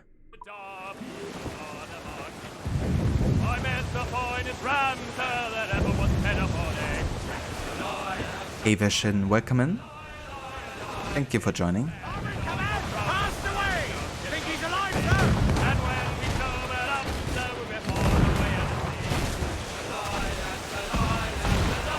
Wow, just getting in the crossfire here between the Spanish and English. You guys will pay for that.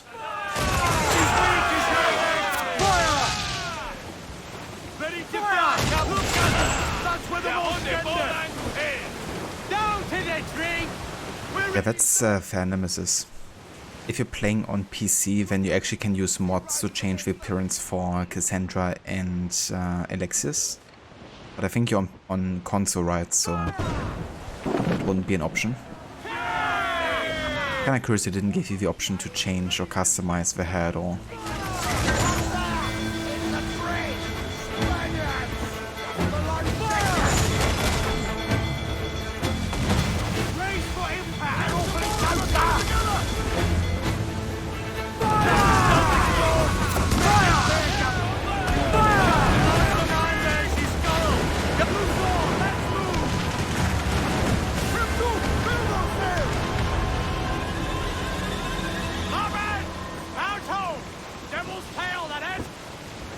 Cat alarm clock told you to wake to feed him.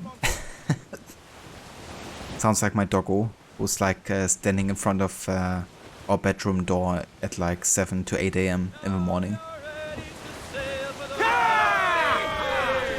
Waiting and complaining why we don't stand up yet. Oh shoot. There's water sprout coming after us. And I'm like directly in the way. Come on, please. I'm gonna die. Okay, we're both close.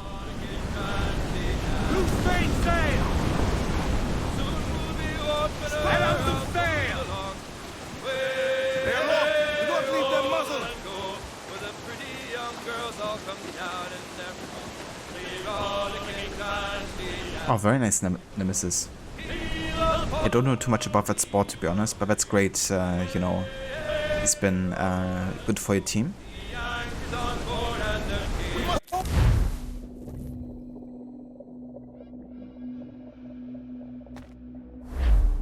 Gentlemen, as is custom among our kind, we do not plunge headlong into folly on the orders of a single madman, but act according to our own collective madness.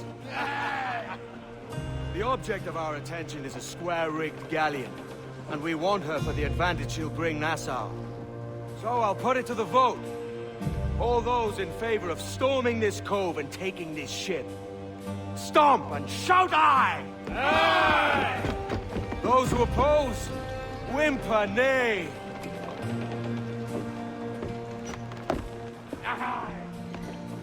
Never was the King's Council so unified.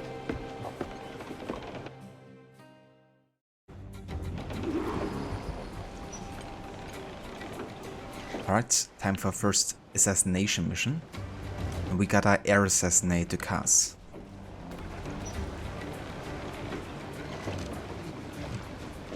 Shinju Cat Overlord likes to tap your face. If it doesn't work, he will move on to claws and fangs.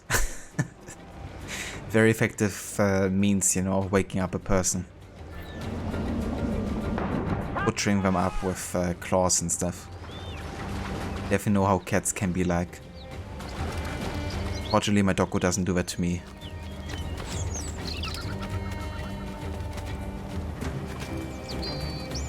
Oh yeah, definitely Nemesis. Thomas Müller is like one of the biggest football players, or soccer I guess, in Germany. Quite a legend, you know. How many games he's done for the national team and also for Bayern Munich and stuff.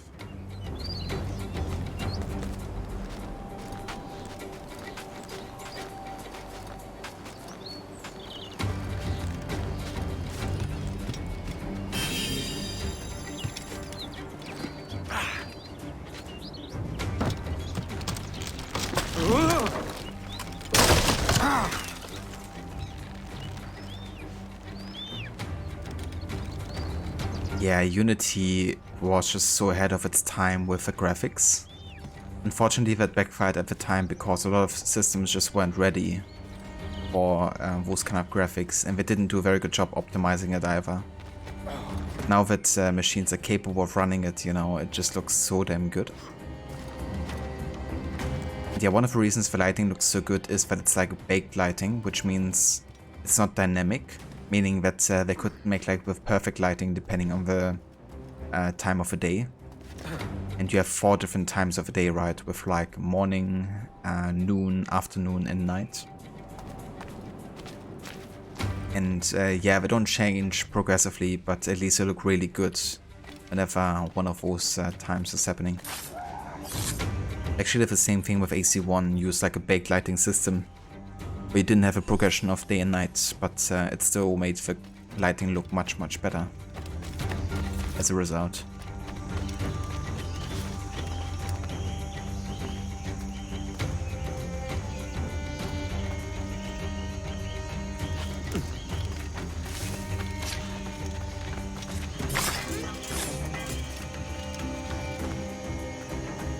Price was the same way.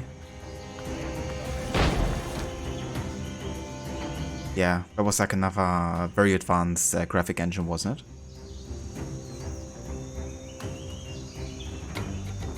You happen to love soccer over basketball?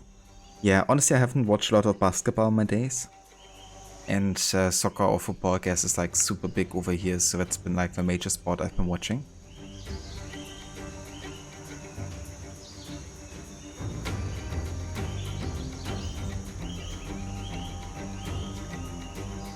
Yeah, Unity has a lot of stuff going for it, you know, with a parkour system and how good everything looks and really fulfilling that assassin fantasy. The map can feel a bit cluttered, but it's very dense and really suits kind of like the social stealth aspects as well.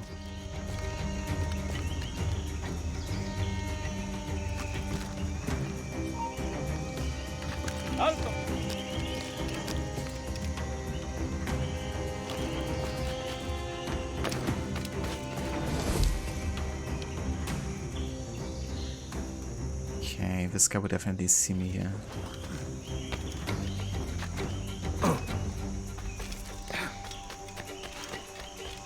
I can just run past them.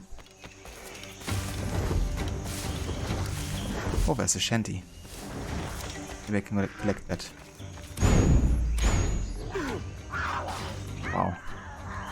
Random cutie Evo.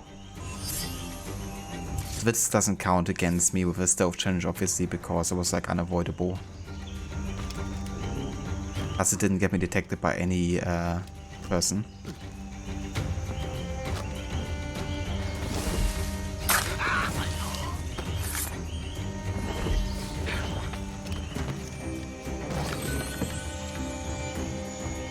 Remember the meme question? Yeah, but can it run Crisis? That's right. That's a question. But Crytek were known for, you know, really pushing the graphics department. Didn't they also make Rise, Son of Rome or something? Or am I wrong? I think either way they've usually have been pushing the graphics department quite a bit. I think maybe it ran on the Crytek engine, I'm not sure.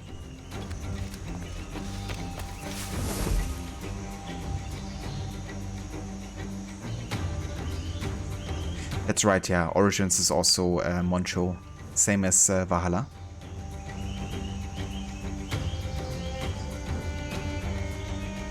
Hey, the Grace, welcome in. Ahoy. Hope you're having a good morning so far. It's definitely cool that you can play the PS4 version on the PS5.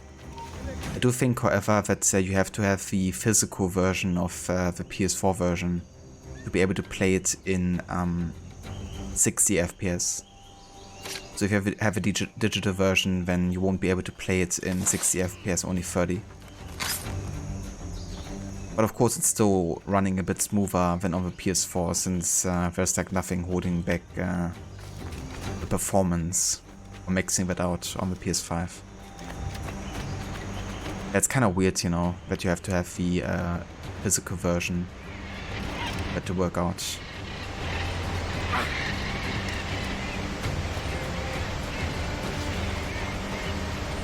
Love that waterfall here with a rainbow. It's actually one of the missions that has been showcased as like an early demo of a game, I think. Showcasing a bit like the environments and the jungle and all that.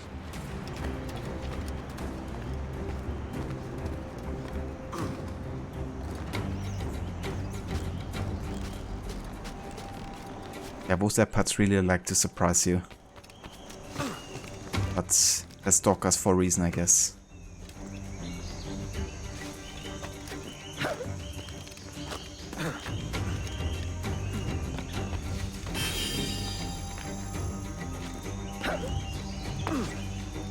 So they did make Rise and the first Far Cry game? Yeah. I mean, wasn't the first Far Cry game also known for like having really elaborate like details? I think the fire effects and how like things caught on fire was like one of the things pointed out. It was quite innovative and ahead of its time as well.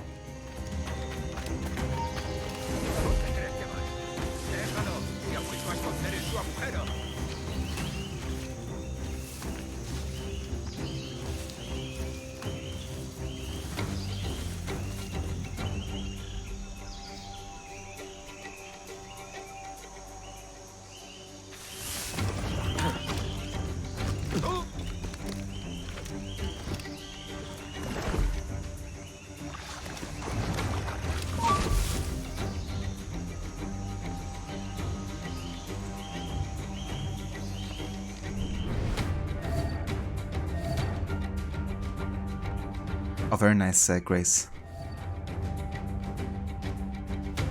I'm looking forward to see you in Berlin in the summer. You want to do anything in particular visiting Berlin? Like something you want to be doing 100%? Hey.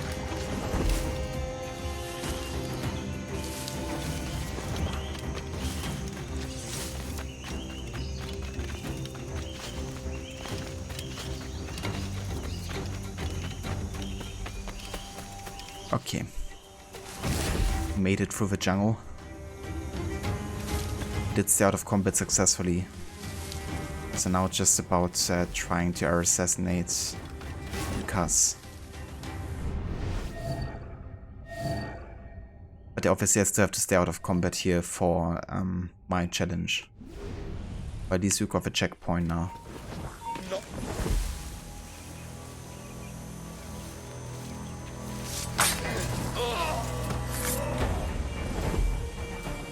Dirk Nowitzki just got the statue in Dallas a few months ago. He's a legend from Germany, nicknamed the Big German. Yeah, definitely do know about Dirk Nowitzki. He's like definitely one of the most famous German players. He's also like tons of advertisements over here for some reason. I guess because literally everybody knows his face over here. Even the ones who don't have anything to do with his sport, you know.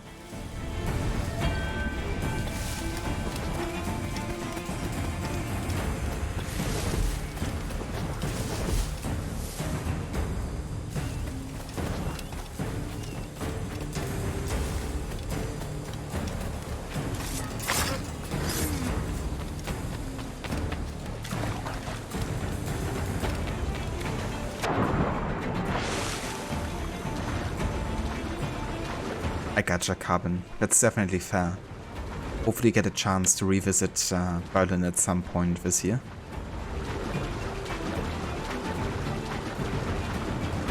Fortunately, it's not, you know, super long between the south and Berlin. I mean, for German standards, of course it is, but overall, definitely doable. Okay, so you gotta make sure to air assassinate Dukas here, and at the same time, not get detected.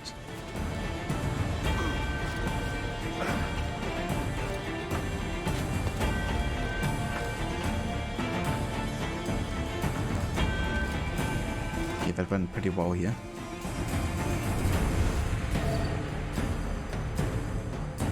Where's Dukas? Is he over here? Are you kidding me? Didn't trigger the checkpoint of reaching the jungle's exit? Which means Dukas didn't actually spawn? Oh, you are shitting me, aren't you? What the fuck?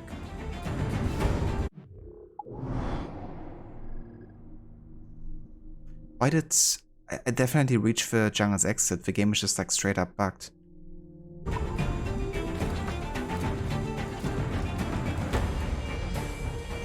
That's just bullshit. I did everything perfect up until this point. Now Dukas hasn't spawned.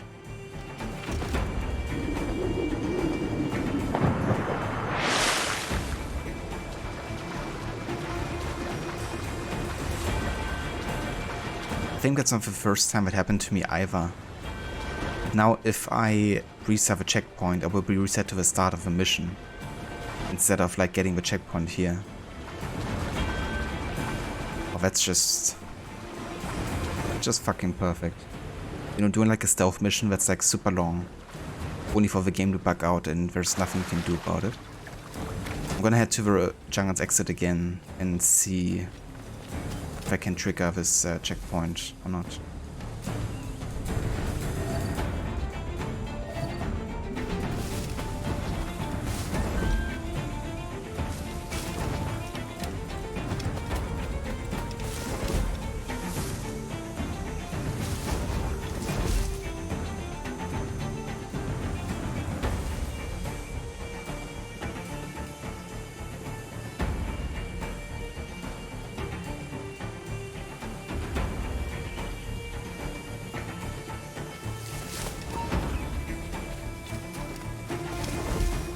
That's funny, Grace, that you mentioned both of those things that I usually tend to show people as well if they come to Berlin.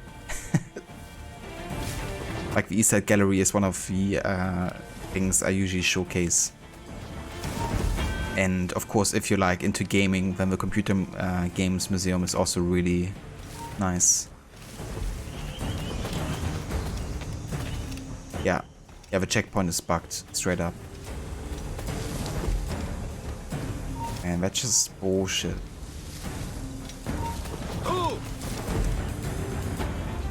So there's literally nothing I can do here. Just like, yeah. Gotta restart the checkpoint. I guess what I could try is like leaving the enemies maybe? Or quitting the game. Maybe I get like reset to this point. Let's position ourselves here. And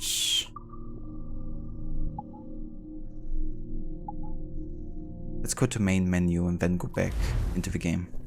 See what happens.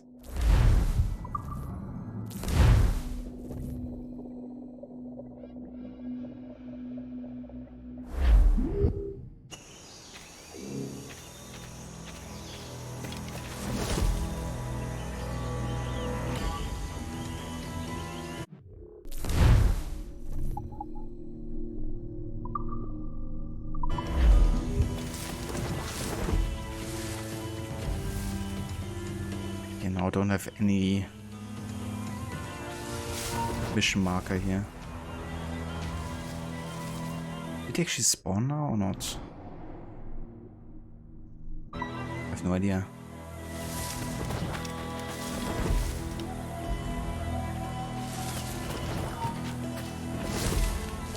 Remember the gift you gave me? What the fuck? Well, it answers just fine. Fils de putain!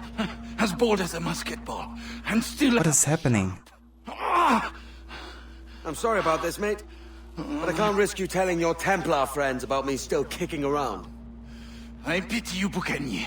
After all you have seen, after all we showed you of our order, still you embrace the life of an ignorant and aimless rogue. What's this? Is petty larceny the extent of your ambition?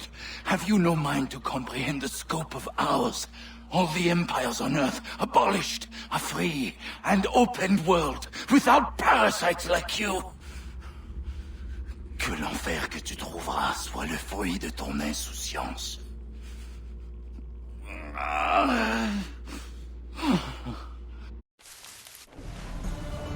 Dude, what the fuck is happening? Just straight up skipping to the afterlife cutscene. I probably didn't even get to trigger the air assassination either.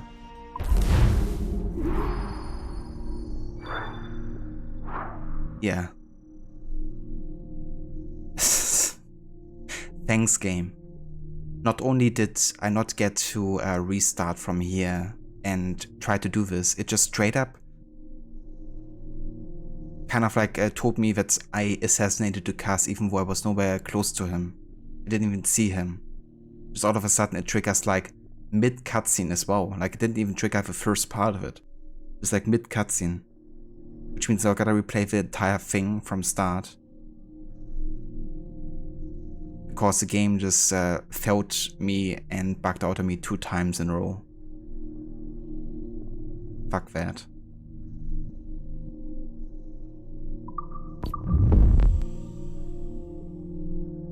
I can't even restart the memory from here either, I think. Basically have to continue, right? Then replay it after the next sequence or something.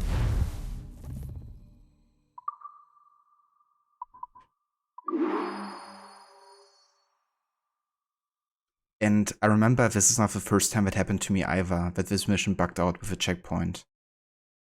But it's either this happening, I guess, or you restart from a checkpoint and have to start all over again either way. Wow, that's so annoying, you know, like one of the long stealth missions and it's like, nope, gotta replay it over again.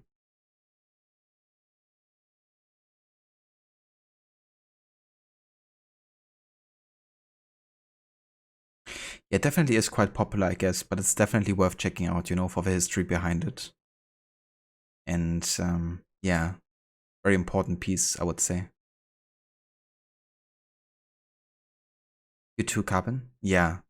Yeah, definitely a popular place, but super worth it checking out.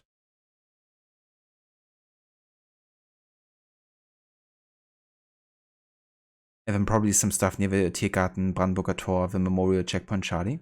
Sounds good. The classics.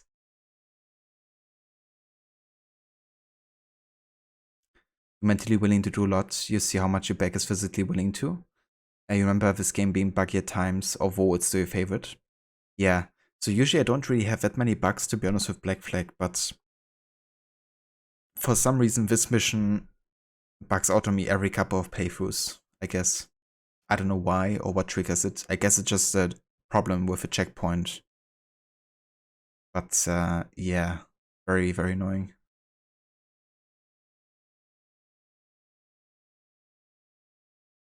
But yeah, no worries, Grace. Definitely don't have to do too much in Berlin, you know. I think sometimes it's just good to do less and just try to enjoy whatever you're doing, instead of trying to do too much at a time. But yeah, there's definitely lots worth checking out. Yeah, it really is Carbon. You know, it's like, what the fuck just happened? It's, you know? But yeah, I guess that just further indicates that this mission is bugged in multiple ways, you know? Not just with a checkpoint.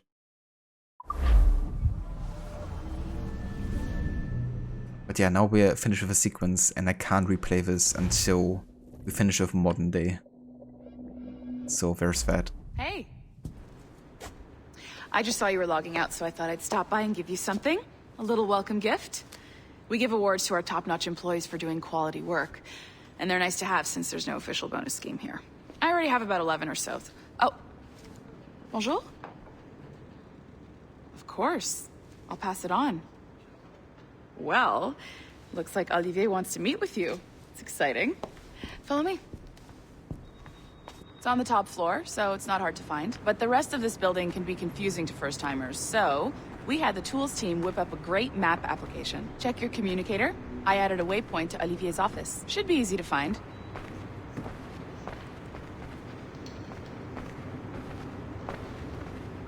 Olivier's a nice guy. He won't bite.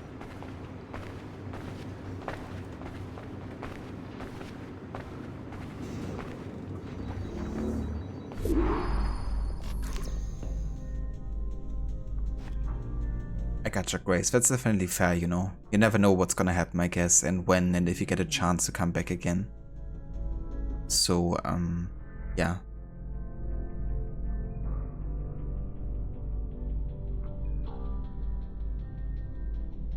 He's from Würzburg. I gotcha, Nemesis. Didn't know that, actually. I think I've only ever been in Würzburg once before, and just drove through, pretty much.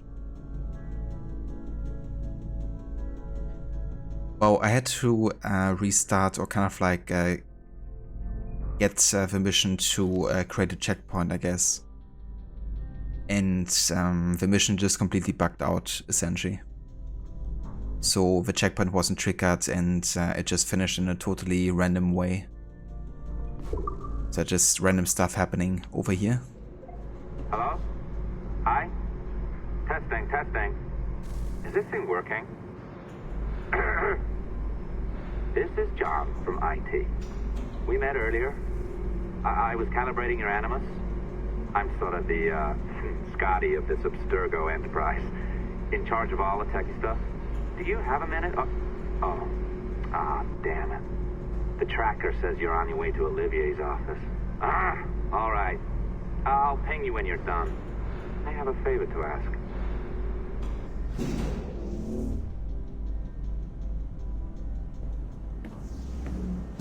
Bonjour.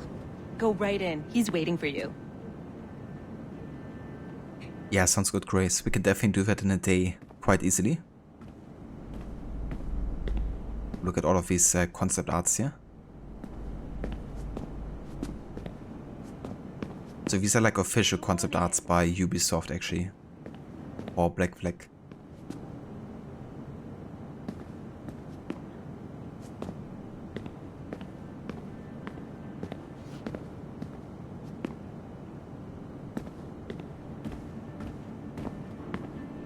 You're not nervous, are you? He's a very nice guy. Yeah, let's go ahead and meet him.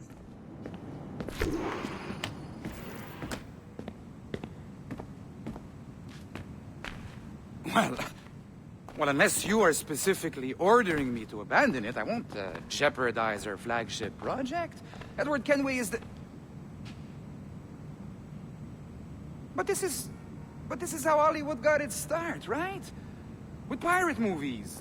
Douglas Fairbanks, Errol Flynn, and now we have access to the real deal.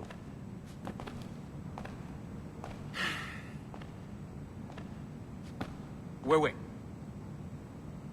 Exactly. We'll talk about all that together at the shareholders event. Right. Looking forward to seeing you too. Take care, Laetitia. Salut! Hi! Thanks for coming in. I know you're busy. So I reviewed some of your data. Pretty raw stuff. Obviously, we need to scrub off some of the dirt to make it family-friendly.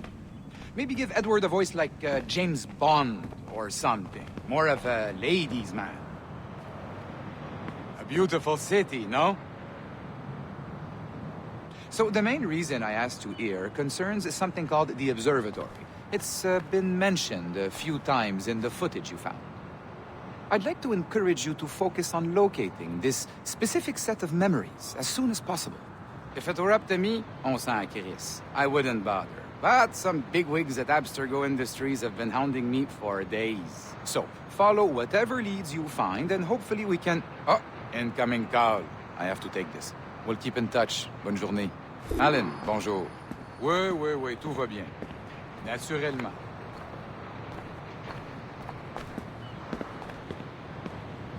Oui, bien sûr.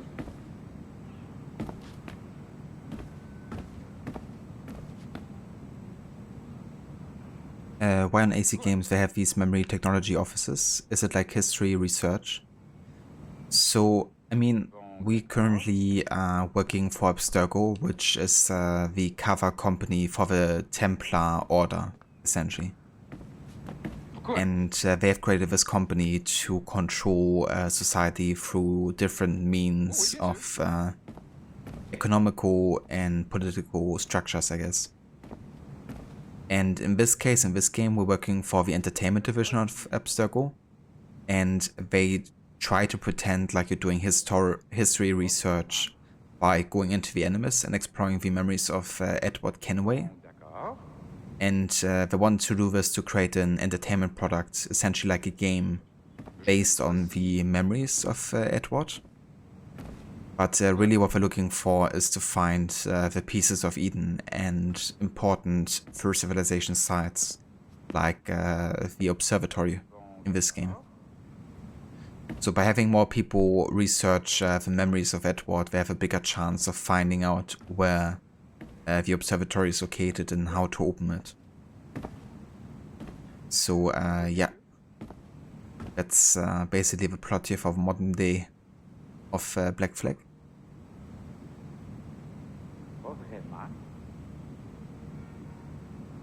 Carbon, in your 5.5 years in Berlin, you always found it relaxing and reinvigorating to watch the sunset sitting at Tempelhofer Feld or walk along the Spree in Treptower Park, slowly enjoying a beer. I can only imagine, dude. Yeah, that would be very nice. That's awesome you lived in Berlin for that long, actually. So I'm not living in Berlin myself, but pretty close to it though. So I still visit Berlin quite frequently, but it's definitely not like I'm directly living there, I guess. So yeah, don't get to enjoy the you know, sunset on a regular basis there. But it's still very beautiful over here too. Just popping in to say hi, and I will be lurking and sleeping. Have a great stream. Hey there, Hitpix, welcome in. Thank you for the 10 bits, dude, I appreciate it. And hope you have a good night as well and a good rest. Hope it's going well, and yeah, definitely catch you soon. And yeah, Grace, these QR codes are actually collectibles in modern day, which you can pick up. And they leave behind these sticky notes, which are basically messages left behind by the modern day sage in Black Flag. And yeah, it's kind of like a manifest, I guess, of a secret society in modern day. Tied to trying to bring back the first civilization back to life, essentially. And trying to serve them. I'm not gonna read them just yet because I want to read them in order. So as soon as I get the first sticky note, I'm gonna start reading them. And only if I have the next one in line, I'm gonna continue reading. So we have like a proper chronology of events here.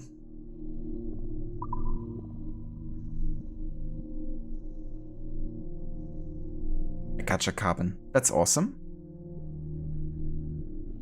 Yeah, Berlin is definitely an interesting city, you know? Definitely gets as much hate as it gets love, I guess. It's definitely a city I very much appreciate. And I don't think it's perfect or anything, you know, and of course it also has its issues, but I think the opportunities there and the culture and the people, you know, it's just great, you know, how many people from different countries and all over the world are coming together there. It's definitely the most international city to me in Germany.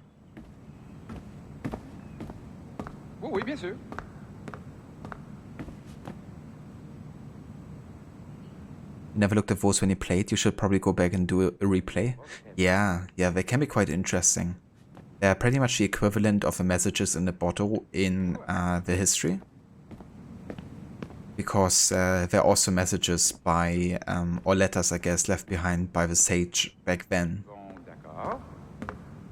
So yeah, it's kind of like the equivalent, since both of them have been written by different kind of like sages of the same first civilization,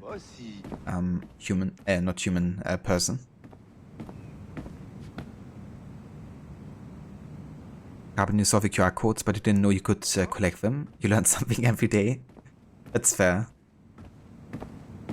Yeah, you would assume they're just there, you know, for no reason, I guess, pretty much. Maybe kind of like to scam them when you find like advertisement for Black Flag or something, but yeah. They do actually give you a bit of extra lore.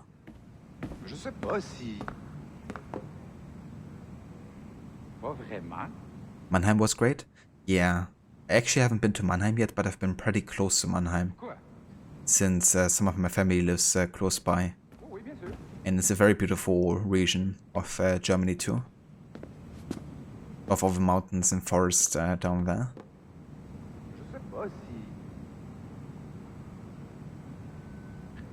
Grace, your friend was supposed to go to Berlin for something with her degree. You don't remember exactly what she was doing, but the trip got cancelled because of COVID. Damn. That sucks so much, you know, like all of the plans people had prior to COVID that just had to be cancelled completely. Just crazy, you know, how much of an impact that had on like so many different lives. Since it literally affected everybody, you know, at the same time. all around the world. Obviously not to the same extent, but still. Hi, John from IT again. You got a second? Good. I'm adding a waypoint to your map. So, a colleague of yours left for vacation this morning and forgot to send a video file she promised me. Since I hate just about everyone else on your floor, I was hoping you could help me. Could you transfer the file from her computer and deliver it to the courier when she comes? It'll be easy. You just wander over to their Animus, log in, and transfer the file. Easy. And please be snappy before I find a reason to hate you too.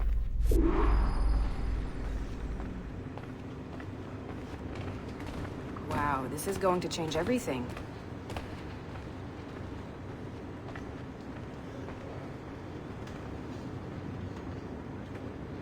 Yeah.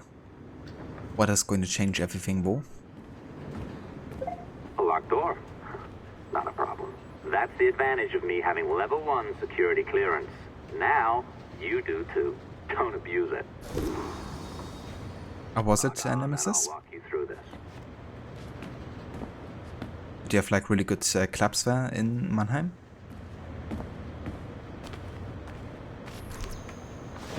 Now, you need to bypass the core to find the data inside.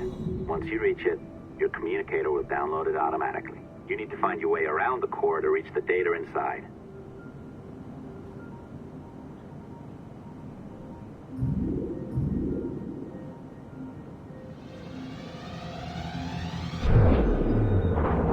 You cracked it. Good.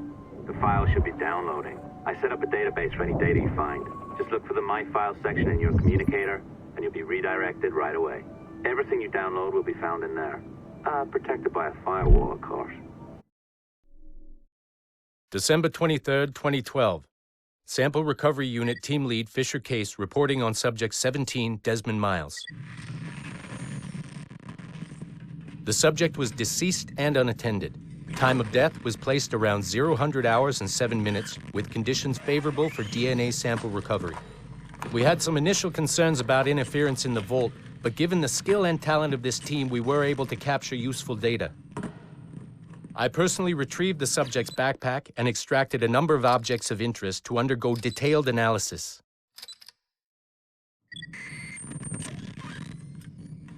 The subject displayed burns to the right hand, severe enough to fuse the bones, indicating some kind of spontaneous, intense burn trauma. Honestly, we've never seen anything like it before. Head, neck, and torso remained in good condition. I hand-selected recovery agents to retrieve fluid samples, blood and saliva. We then commenced material extraction and were able to preserve several exemplary samples. Data analysis and sequencing is already underway, and I'm told proceeding with exceptional ease. Thanks to the cloud database and the work of Abstergo Sample Recovery Unit 3, the legacy of Subject 17 will continue uninhibited as Sample 17.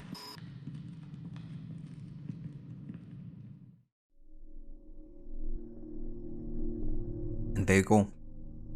The post-mortem report for Subject 17, or as we know him, Desmond Miles.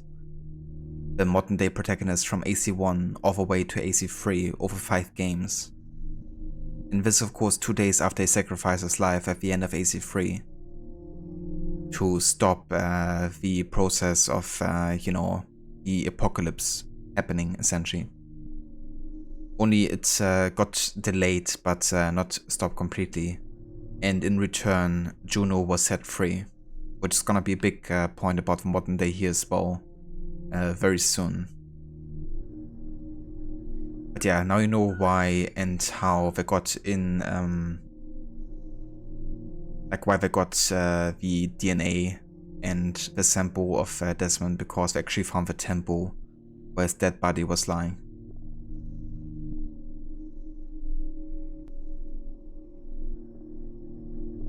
Grace's current working list for Berlin seems to be Brandenburger Tor, East Gallery and Berliner Bäckerei.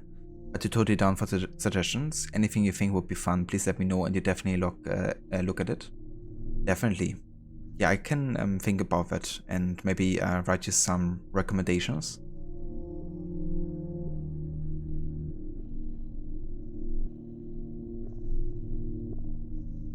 Yeah, that's true, I guess, Nemesis. The thing is, over here, a lot of the houses don't have any AC system, including mine, which means that's actually not a possibility for me. But when it gets really hot, I usually just open up the side of my computer and then it's fine.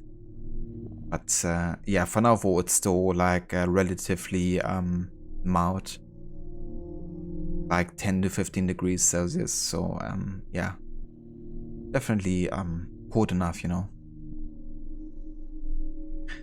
I'm sure it's gonna change in like 2 months' time, though.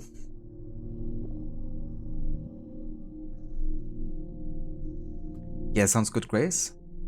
We can definitely do that, maybe on Discord or something.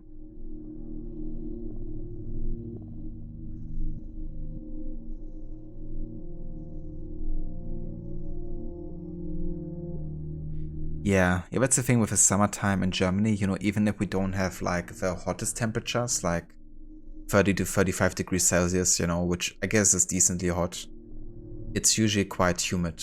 So anything that's like hotter than 30 degrees is like really annoying to deal with. And I mean, also with the past couple of years, you know, like reaching 40 degrees or something wasn't a rarity, you know, in a year at least. I mean, yeah, it was like one of the highest temperatures we would reach, but we've been getting to those kind of degrees more and more in the past years. And then coupling wet with humid weather is just the worst. I hate it. But that's why newer buildings usually kind of like provide at least some form of aircon nowadays, I guess. But I mean, most of the buildings here are not very recent, you know. I mean, the building I live in is from the 90s and it doesn't have any aircon. Because people just haven't expecting such a temperature rise, I guess, either. Yeah, that's fair, Grace, especially where you're living, you know. Having like hot temperatures over the course of so many weeks and months of the year.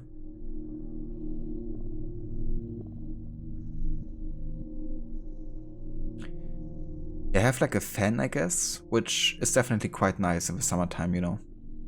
And fortunately, the really hot weather is not more than a month, usually in a year. But yeah, it can always, of course, change, you know. It can be a very short, hot summer or like a super long one either.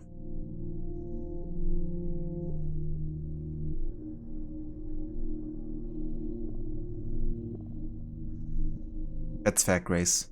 Yeah, let's hope it doesn't get that hot when you're actually here. We could be lucky, I guess. But the good thing though is if you're actually in the city in like actual stores and stuff, then they usually have AC systems. So if you go into like a restaurant or like inside any kind of like store that's like a bit more modern, you're gonna have air conditioning. Or inside like shopping malls or whatever, you know, they do have it. So yeah, it's mostly the actual like flats and living spaces that don't have it.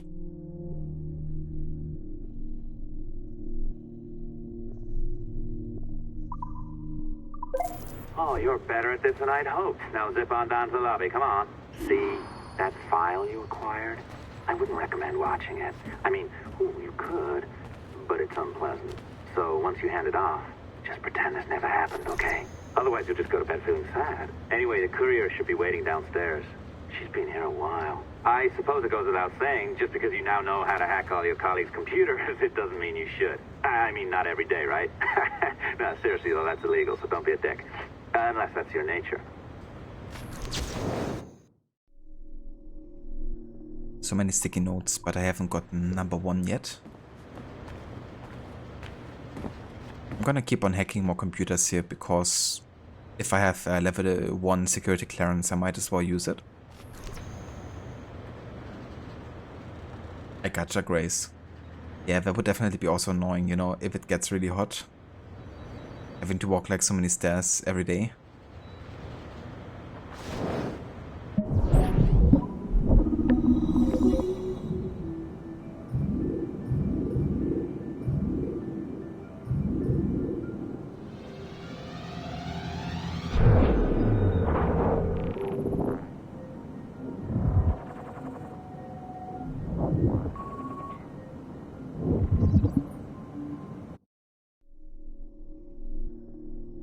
The Great Minds in History, Commission 2.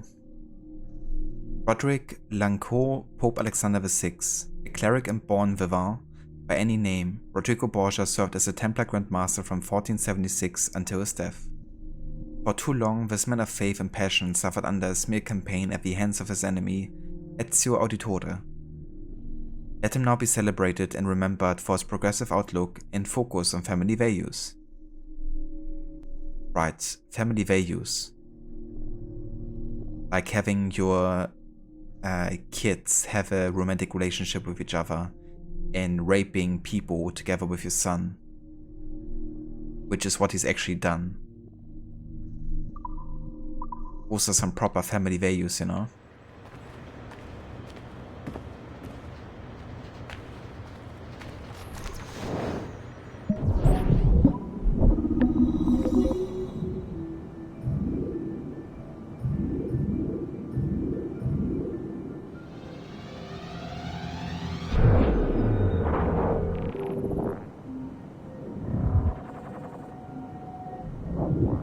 It's kind of cool how this sets up Watch Dogs in a way, you know, because Watch Dogs also has kind of like hacking puzzles.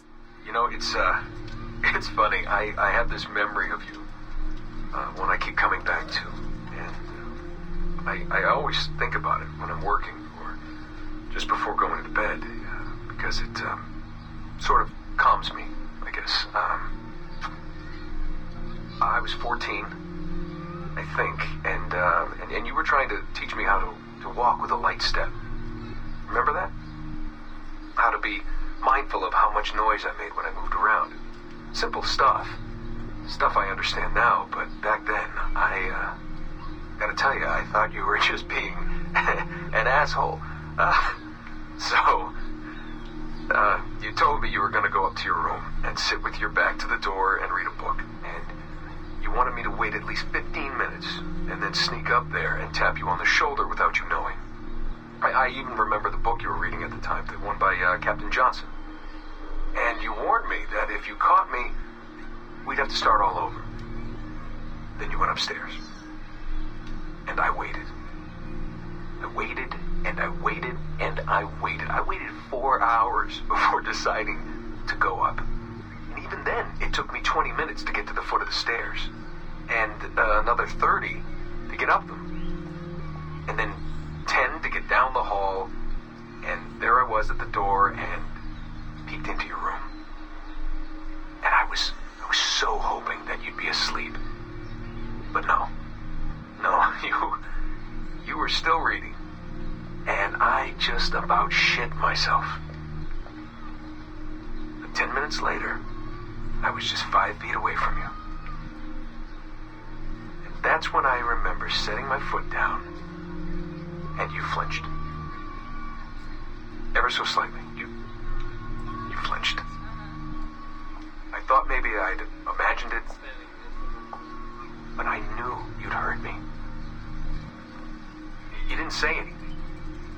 You just checked your watch, you reached for your drink, you took a sip, and then you kept reading. But I knew I'd failed. You didn't say anything. I didn't understand why. Then I lunged and tapped you on the shoulder, and you turned around, and oh, fantastic, you said, and you scooped me up, and you gave me a big hug, and I didn't say anything. But Dad, I was so pissed off. I wanted to scream at you. I'd failed, and you knew it, but you said nothing. And I stayed mad for weeks. I thought you were patronizing me. I thought maybe you decided right there that I was never going to be the man you wanted me to be.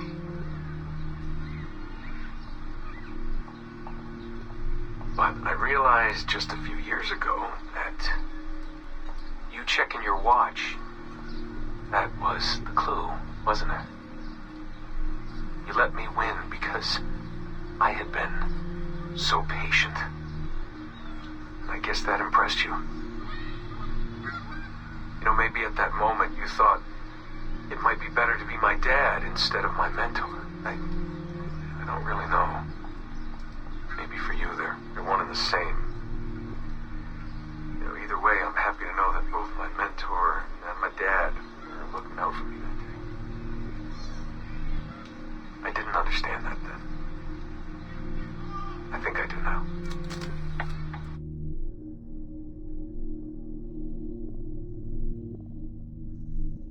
And there you go.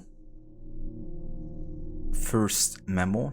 Well, actually, it's the third of a couple of memos that Desmond recorded for his father. But yeah, we're gonna find the other ones as well. It's a bit of a childhood story, you know, because Desmond, of course, grew up as an assassin and lived in an isolated society, pretty much, away from others. And he was trained in being an assassin and being stealthy, right? And being a perfectionist, you know, he really wanted to get this right, you know, and surprise his father, but his father, of course, also having very fine-tuned senses, you know, he, you know, noticed Desmond. But he also gave him a sign with a watch that, you know, since he was patient, he lets him win, you know, because he waited all night to get this, and obviously another try wouldn't succeed before morning time. But it's crazy how much William has kind of like drilled Desmond and others, you know, like doing these types of games like so early, you know, as a child. Having to stay up the entire night to win.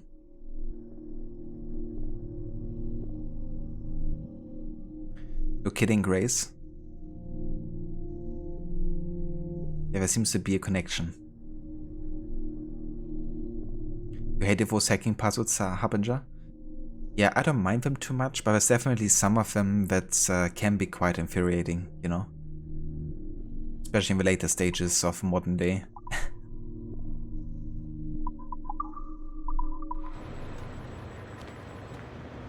Let's actually have a quick look over here, because I have a couple of messages that I haven't read yet.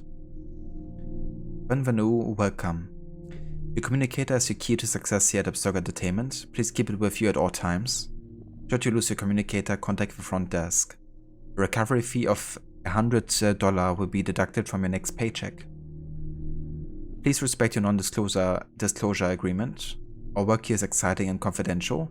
Security breaches will not be tolerated. Have a great week.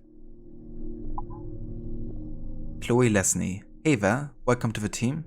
We should have lunch sometime once you're settled. Evan Dean, welcome aboard. Ahoy mate. Welcome to the good ship Abstergo Entertainment, where everything is always jolly and we all love our work to death. Glad to have you aboard. I hope you're fun. The last guy was a little down and well, just kidding. See you around. I guess he got killed off or something. The previous guy. M.O. Boudreau. Nice to meet you. I just wanted to say it's so good having a new face on the team. This is a great place to work, but some people can get a little negative at times, if you know what I mean. Let's get a coffee later. And we have John from IT, who actually is the modern day Sage. Nice meeting you. If you have any problems with your enemies, feel free to shoot me a message. I don't extend this privilege to everyone, but Melody tells me you know your stuff. Good enough for me. Support team, Edward Kenway figurine. You have been awarded the Edward Kenway figurine for successfully completing sequence 3. Congratulations on your achievement. Keep up the good work. Support team, career planning. Congratulations on your recent contributions to Abstergo Entertainment. We hope you will consider training for possible future advancements. Many training options are available, depending on career goals, be they management, security, marketing, or creative. Chloe Lesney, congrats. Wow, that must have been something special that you found. If I give you a cash reward, I'd be the first in line when you buy us all around. So what is it? Really, tell me, please? Yeah, since we found the observatory quite early on, we kind of like have gotten the attention of the leading department here. We've also been granted security level 1. And another message from John from IT. Communicator updated. Hey yeah, I just modified your communicator. You should now be able to access your colleagues' computers without any problems. There's even a diary as well. Week 1. My first day at work, and I have been assigned to the most prestigious project in the company, the Sample 17 project. My job is to research the life of a pirate, Edward Kenway, and find promising footage to use in future Abstergo products. Sample 17 executive producer Melanie LeMay is a passionate and an energetic leader, and the company's CCO Olivier Garneau seems like a fun guy. I can't wait to settle in and get to work.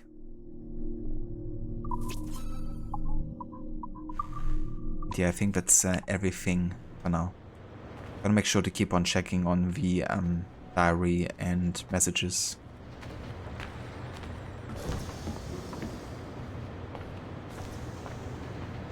Let's go ahead and deliver the file to Rebecca, because she's a contact for the sage here. I'm quite sure they don't actually know and aren't aware that he is a sage at this point.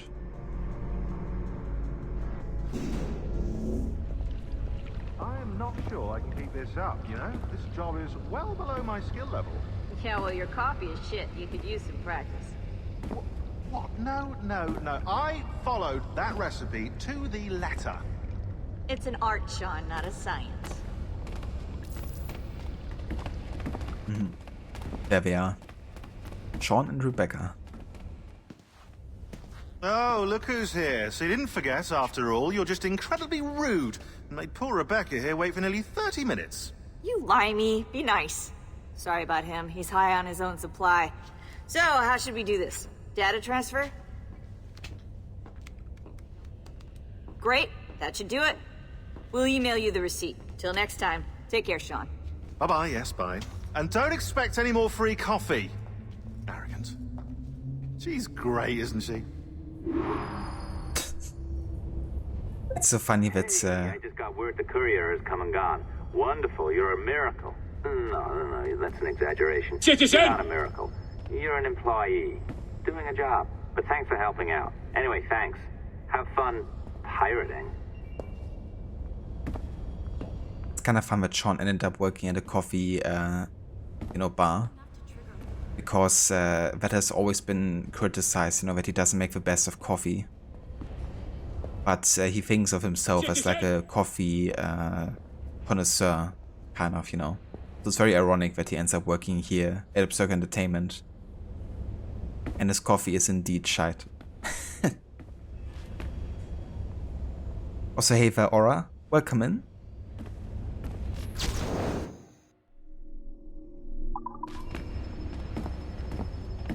Let's have a look around here if I can hack more computers. That's security clearance free. Got another sticky note there.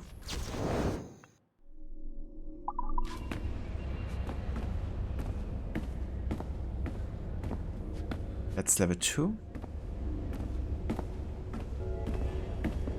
don't make these rules for no reason. Yeah, I've been pushing it to 5, 6 hours.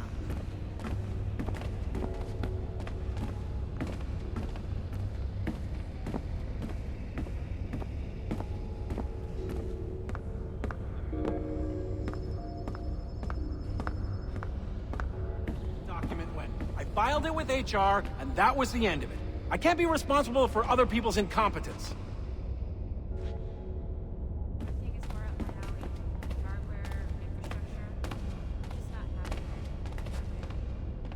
Or you want the out-of-animus parts of this game to be spliced together and used as a cyber security training video.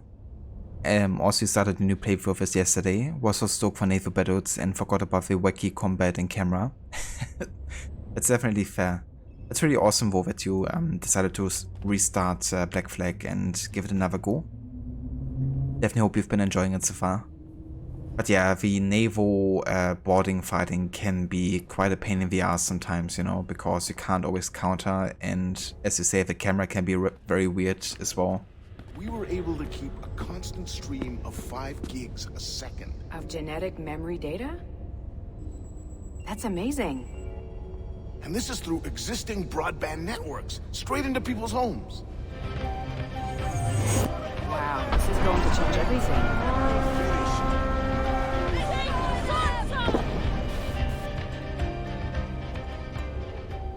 And hey Verot, welcome in. And how's it going, Sanny? I hope you had a good rest of the stream today with AC Unity. Welcome in everyone from Rod's channel to another AC stream. We're currently playing through Black Flag with a stealth challenge, as well as doing all of the missions and all of the objectives as well. How beautiful this building is? How far did you get today, Rod? I always feel like someone's watching me. But the floors don't... Exactly, alright. You know, it can be very overwhelming sometimes with like how many people are attacking you at the same time, or when you don't even get the, you know, kind of like hint that you can counter. So it can be very tricky sometimes.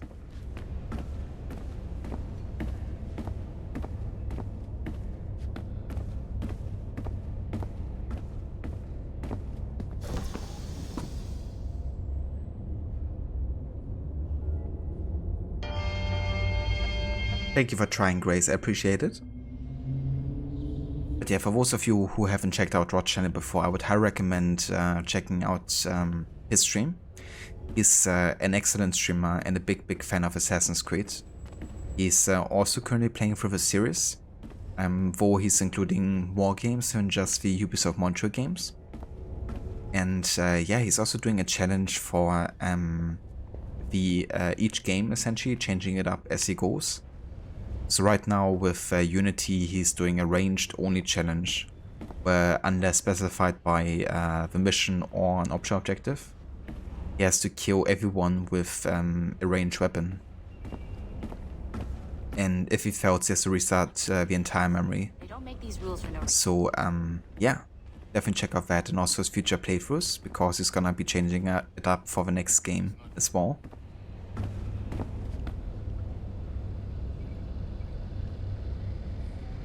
But you failed the challenge rule in the Latouche assassination. You went to kill an enemy for the cover kill objective, but they jumped through the window just as you press the button and killed them with a standard kill. Oh damn. Yeah, that's the thing, right? Like sometimes something can happen mid-animation and you're like, you can't do anything about it, you know. So that's definitely fair, you know, that it had to happen eventually. But that's awesome, you know, that you have come so far in the game and you've only have been failing the challenge once. And not many more times.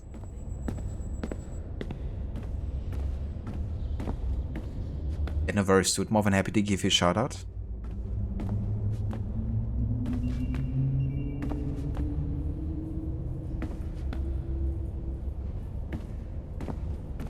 Yeah, we're currently at 3 detections total. I had 1 today during the warehouse introduction mission, because I decided to shoot up an explosive right next to the key carrier. And it worked quite well, you know, because if you use an explosive, you're like out to loot the enemy as well. So I got the key for that. But of course it attracted so many people who all went to check it out, and then we went so close to me in the bush that I had to throw a smoke bomb.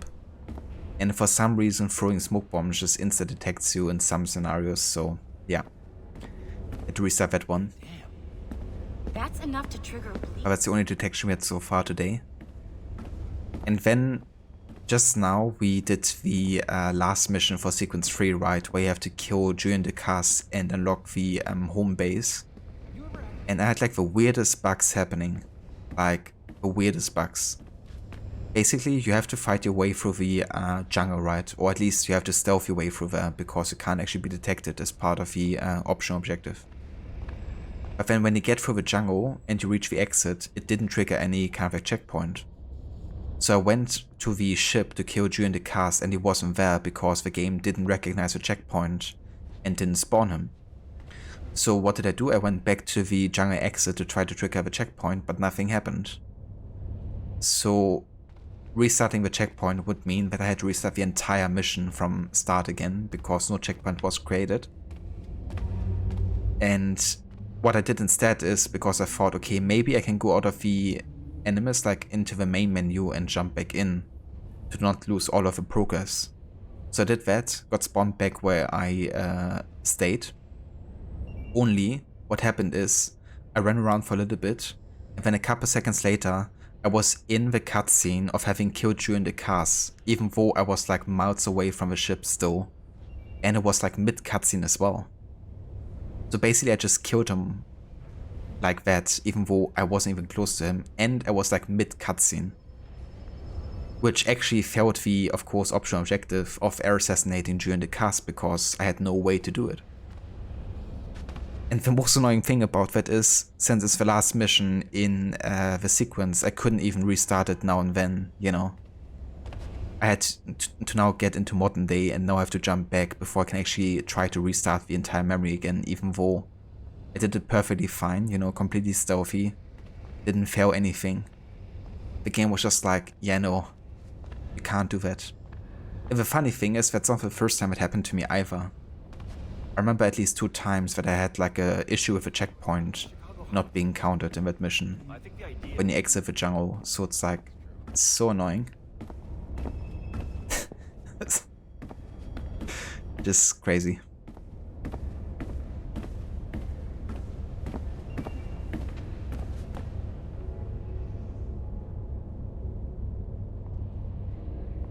So I don't have any outfit choices yet, Aura, because I don't actually have that much money either with Edward. But I think for next stream I will be enabling the outfit selection. And yeah, that's right, Nemesis. Bordeaux is the developer team for Mirage, at least the main team working on it. It of course is gonna have lots of support from other teams as well. But yeah, it is Bordeaux leading the development. They've also done the Wrath of the Druids DLC for Valhalla actually, but that's the only other AC thing they've done before, I believe.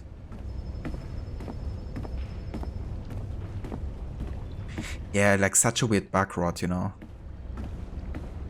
Like I wouldn't have minded to just restart the checkpoint, you know, and then be good, but the fact that it just threw me into the cutscene and I didn't even have a chance to kill during the cast, and that failing also the optional objective because I had like no choice in it was just so damn frustrating.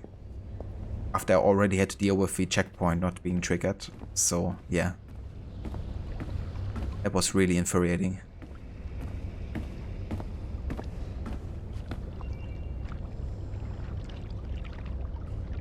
Got a shanty in a similar fashion. You were waiting for it to respawn and it appeared right on top of you, so you caught it that way. Yeah, that's a very common strategy for those who can't buffer with the shanties, like running after them. Because if it's just patient, then it's gonna spawn directly where it spawned previously, even if you're standing on top of it. So that can definitely be a lifesaver, you know, if you don't want to deal with the parkour. Sometimes.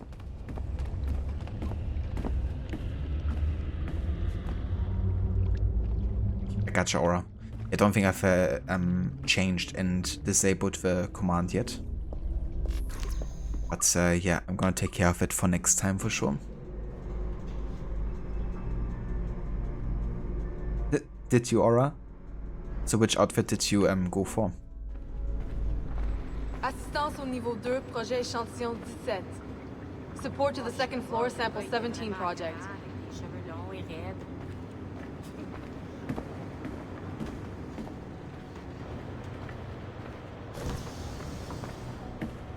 Nice, I can do some more hacking.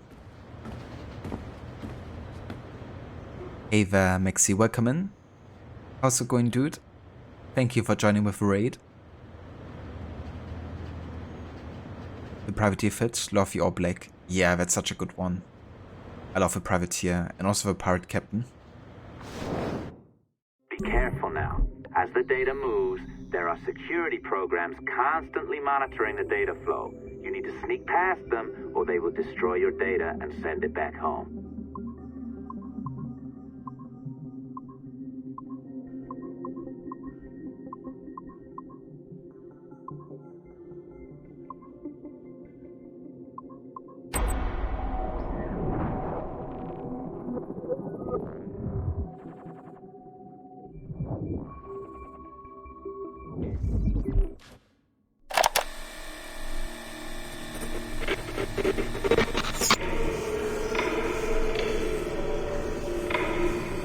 I have now resumed the practice of dressing as a man. and have put off my woman's dress. Why did you take it? Who made you take it? I took it of my own free will, with no constraint. I prefer a man's dress to a woman's.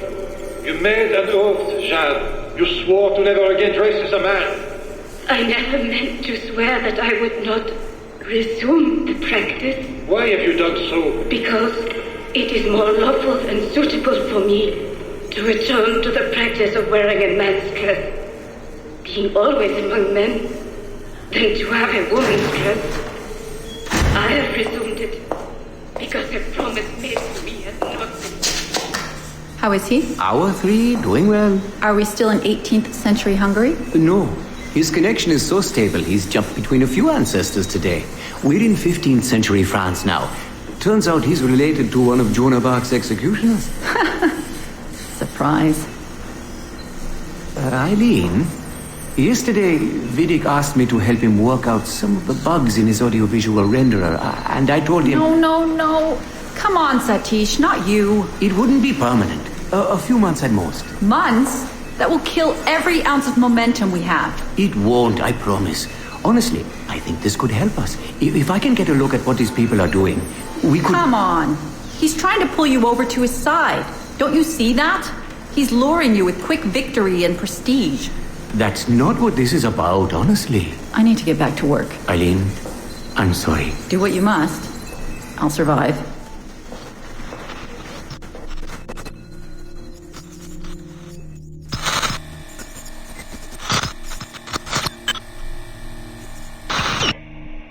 Surrogate Initiative, Test Session 32, April 2nd, 1981. Host Eileen Bach. DNA sample SB1970. Miriam, are you awake? What? Miriam, they're coming for me. Who is the guards? I see them from my window, amassing in the courtyard. My time is up. Basil, don't say this. You don't know that. Forgive me for this, Miriam. But I must tell you something. The artifact. We have it. But only Oscar and I know its location. Don't tell me. They will release you. Your family has connections. You must take the artifact and bring it to the assassins in Paris. Please don't. I don't want to know. It's safer if I don't. Hush now. If I die, knowledge of its location dies with me. You must bring it to the assassins. Assassins? I don't understand. The spire of St. Petrus. No, I don't want to hear. Stand!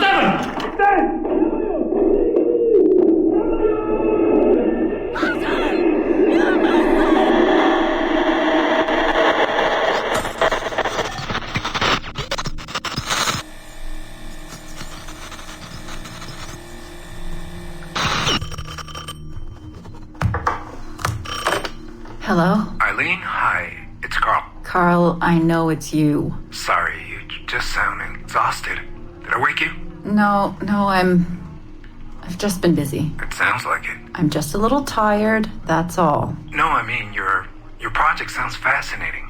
Your colleague, Dr. Warren Vidic, he called me recently and he told me what you've been up to. He what? Warren? Yeah, he told us about your research, memories, ancestry, all of that. He even asked if we'd be willing to come in and... No! Jesus, no! What the hell is he doing? Eileen, it's okay. We signed some papers, non-disclosure stuff. No! He's trying to fuck me over. Damn it! Eileen, we just talked about my mother, just like you and I did. World War II. That's all. It's the artifact. The what? Carl, if he calls you again, you tell him you work through me, okay? That's it. Vidic has been a pain in my ass for years, and I don't need him getting all the glory for my 2 years of hard work. All right. So how should I go about this? I mean, the wheels are in motion. I don't know. Just go through me if he contacts you again. Please? All right. You'll do that? Of course. Yes. Thank you, Carl. I'm sorry I was short with you. I've just been exhausted. That's all. It's all right, hon. Just take care of yourself. Morning, Eileen. We're almost ready. Just a few more adjustments. Okay. I had the team do some research on this artifact we've been chasing, and it appears the Third Reich actually found something matching its description sometime in 1940. Eileen, are you all right? Sorry, yeah. I'm fine. Just a little scattered. Vidic called my ex-husband last night.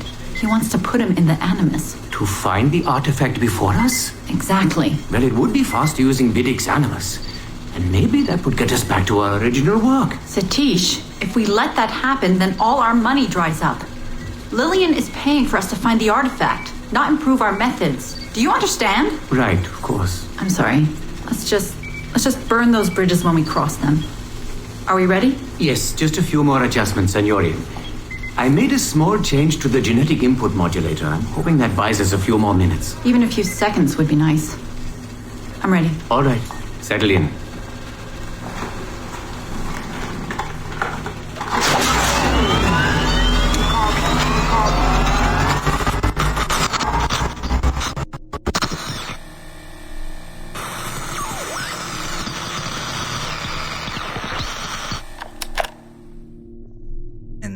There we go.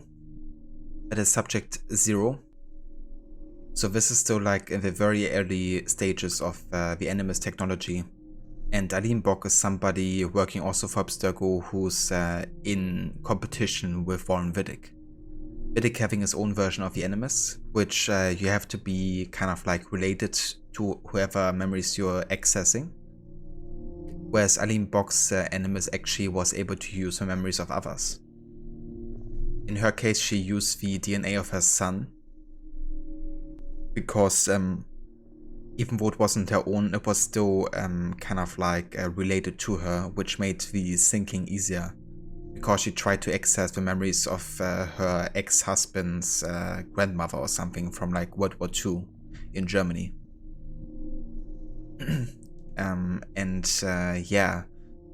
It's of course tied to a very important piece of Eden, and Vidic knows about that too, which is why he's trying to sabotage Eileen Bock and her research. And eventually he succeeds in it, you know. Which is why his Animus has advanced and hers didn't. But now we're at a point again where her technology of the Animus is actually getting more popular and more successful. Because what people are doing here modern day is essentially accessing Desmond Maud's DNA, and that's how it can see the memories of Edward. So you don't have to be related to Edward anymore. You don't have to be an ancestor, a descendant.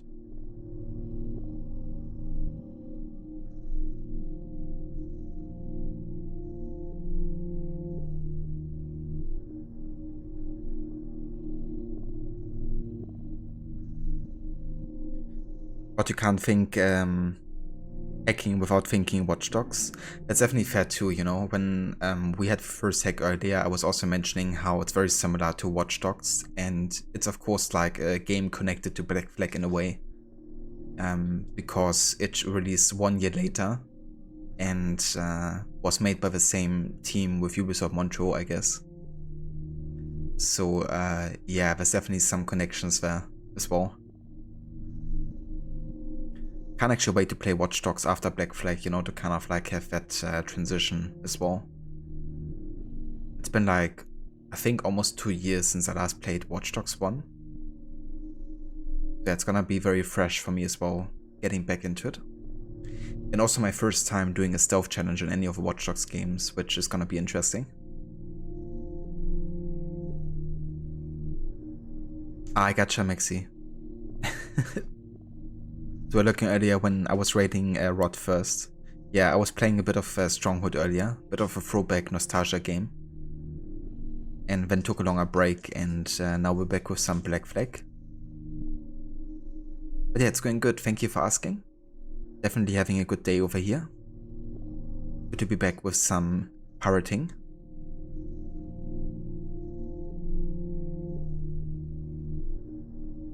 Hey there, Cass, welcome in. Good day. How's it going? I hope you're doing well. And thank you, I'm doing very good. Having a very nice day so far over here.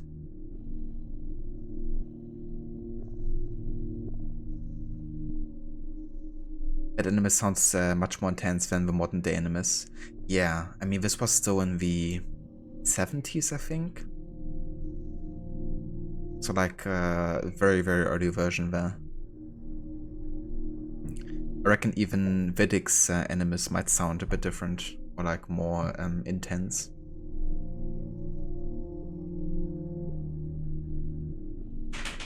Grace, you could not pay me any amount of money to go anywhere near the NSDAP, even in an NMIS. That's definitely fair too, Grace. I don't blame you at all. And yeah, I wouldn't want to experience that time either, you know. Because, yeah, just horrible. You know.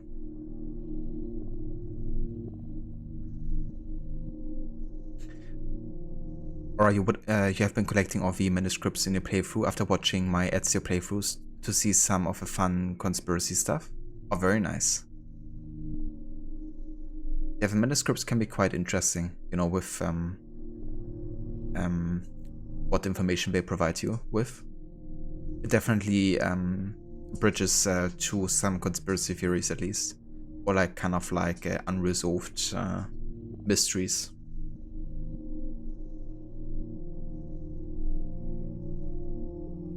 Absolutely, Rod. Yeah. I didn't want to do a serious playthrough last year because after playing through it the previous year, you know, with Legion and stuff, I wasn't really in the mood too much. But this year, only focusing on Watch Dogs 1 and 2, since I'm only doing the Montreal games, is gonna be great. Because, yeah, I definitely enjoy those games a lot more than I did Legion. I did, yeah. Yeah, I have played Watch Dogs 2 before.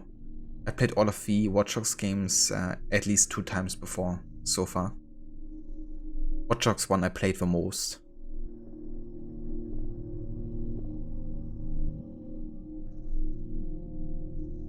Grace, you mean you already practically live in a den of modern counterparts, and that's more than fucked up enough? Thank you very much. Yeah.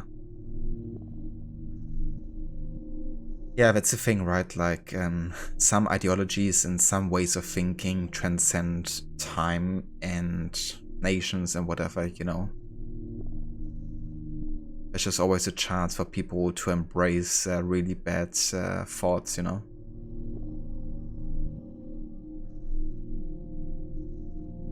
And unfortunately, lots of people just don't want to learn from history either.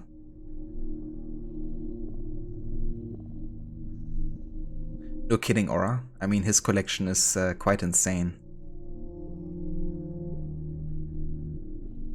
Yeah. Yeah, I mean, there's definitely things I like about Legion, you know? And it's not like a super bad game or something, you know? I can still enjoy it, but yeah, for me it also fell flat, you know, compared to the first 2 games. It was really lacking kind of like some kind of like character to connect it all, you know? I mean, obviously you had what was his name? The AI system? Something with B, I think.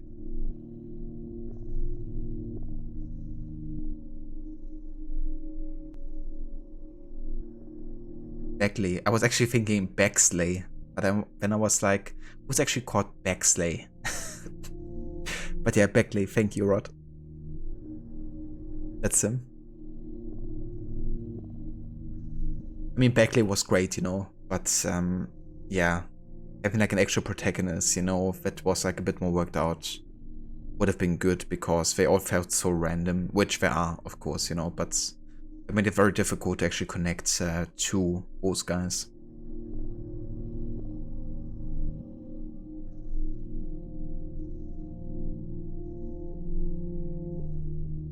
Yeah, that's fair too, Grace, I guess, you know, it's not as glorious as some like to believe, I guess, you know. The origin of the United States.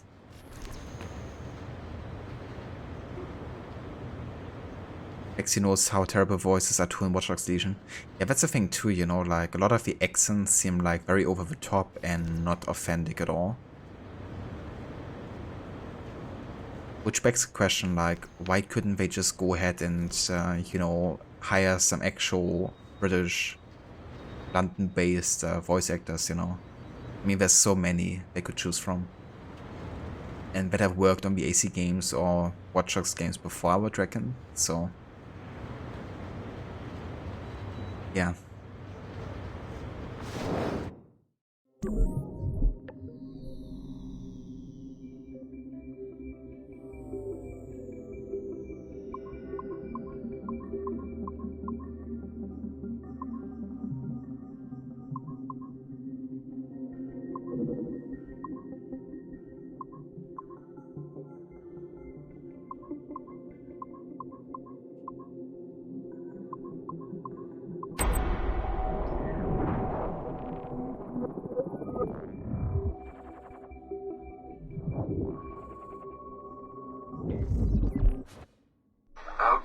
It's been a few weeks since the last recording. Sorry about that. Of course, I guess it's just a few seconds for you. I'll leap down the playlist. Anyway, I was talking about Clay. Casmeric, subject 16. So, when I fell into a coma back in Italy and woke up in the Animus Black Room, it was, so calming. It felt like I had woken up into a dream. Haze. A dream where none of this mess had ever happened. Felt like I should just be getting ready for another day of pouring drinks at bad weather and another day of complaining about being between girlfriends and wondering what the hell to do with myself. But when I saw Clay just sitting there, it started to come back, you know, piece by piece. And when he told me about Lucy, fuck, you know, it hurt. You know, realizing that I killed her without thinking or feeling anything. Not at the time, anyway. Well, then, things just kept piling on.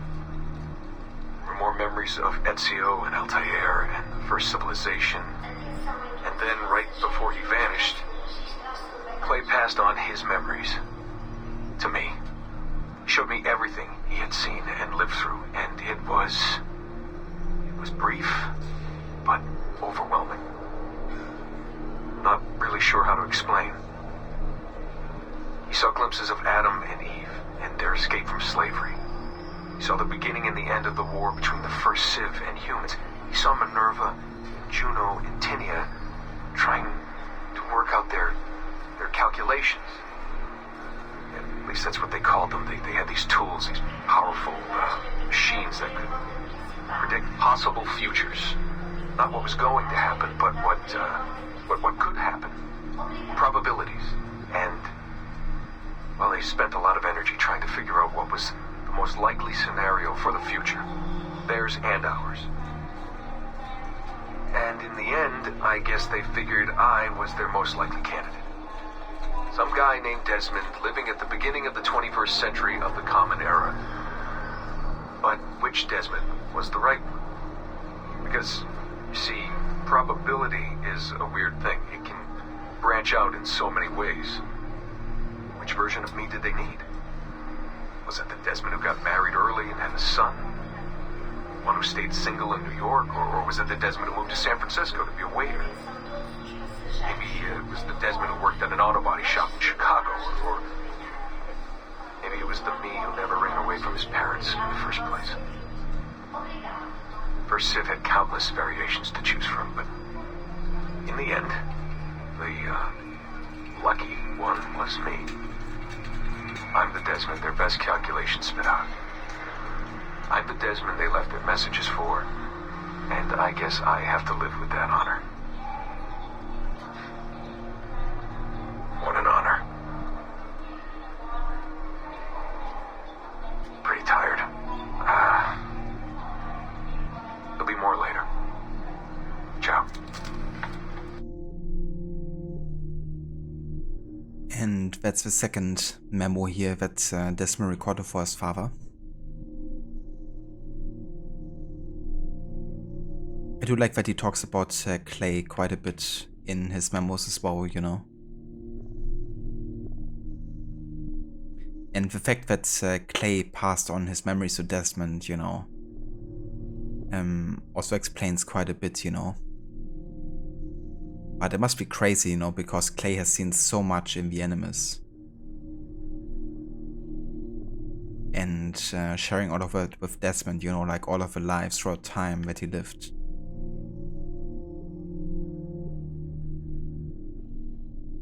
It's also interesting what he talks about with the possible futures, you know, that the first civilization tried to predict what could happen in the future, because ironically, that's what Desmond ends up doing, you know, after his death. Because even though his body dies, his consciousness lives on in the Grey. And in the Grey, he's actually using the device to predict possible futures. And we can see that in Valhalla at the very end, that Layla is actually joining him to assist in finding the route, I guess, the node of time that leads to the apocalypse not happening again. It's very cool how it's like talked about here, because of course that was an idea created by Darby McDevitt for Valhalla, the narrative director, and he was also the main lead writer for Black Flag, Revelations, and he also assisted in some of the writing for Origins, like coming up with the whole Hidden Ones and Order of the Ancients concept, for instance. There's a really cool connection here, you know, to that as well.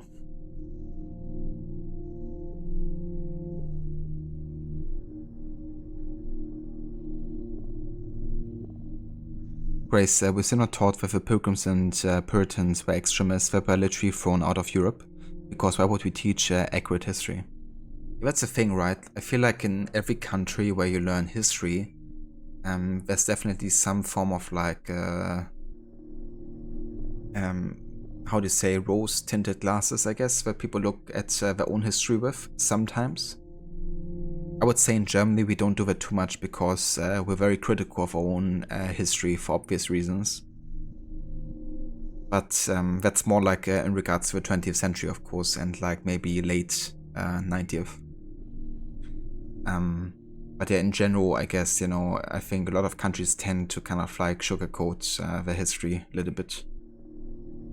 At least when I also like talk with other people from like different European countries, you know, and how they have learned history. There's of course often like a deep focus on their own history, and that can of course be a bit subjective also depending on the teacher, right, who's like trying to teach history.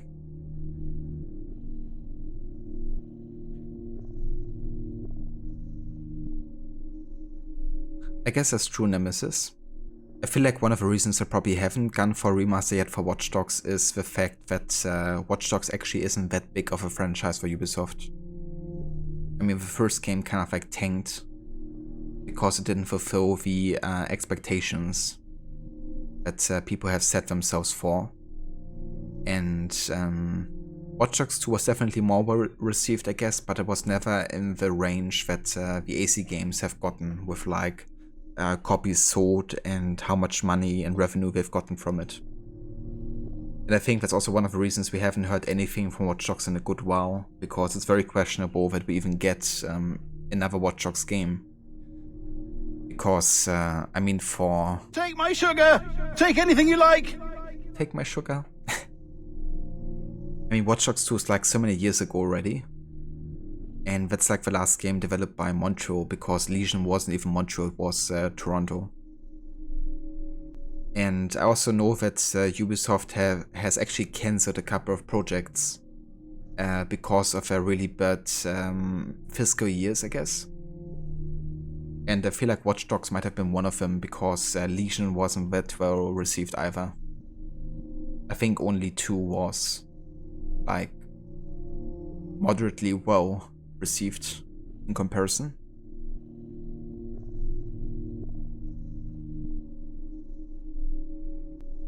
So I feel like that might be a reason why we don't have a remaster for Watch Dogs yet, because it's questionable how many people would actually buy it, I guess.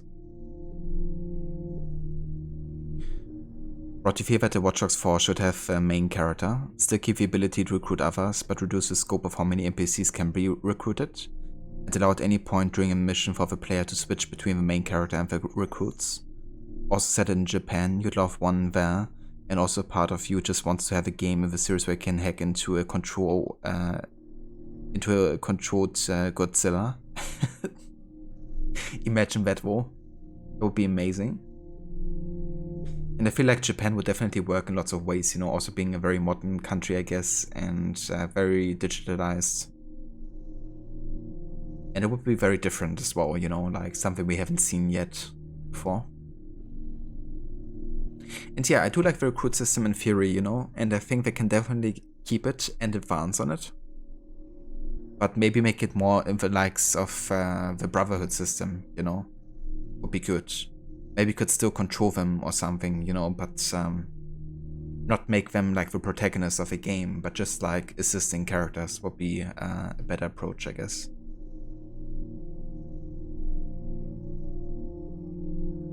Love hearing these recordings, great way to add more layers onto aspects already covered. Absolutely. It was great how they also got Nolan North back to record for Desmond, you know, even if his character doesn't appear in the game anymore. When did Desmond record these? I think during the events of AC3. Because he talks about his experiences with Clay, right, in The Animus, which is during the events of Revelations. And during the entirety of Revelations, he was in a coma. So, yeah, the only logical explanation there would be that he recorded them during the events of AC3.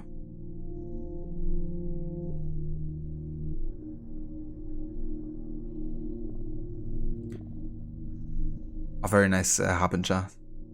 GG's. Hope you have a good time now with the work done.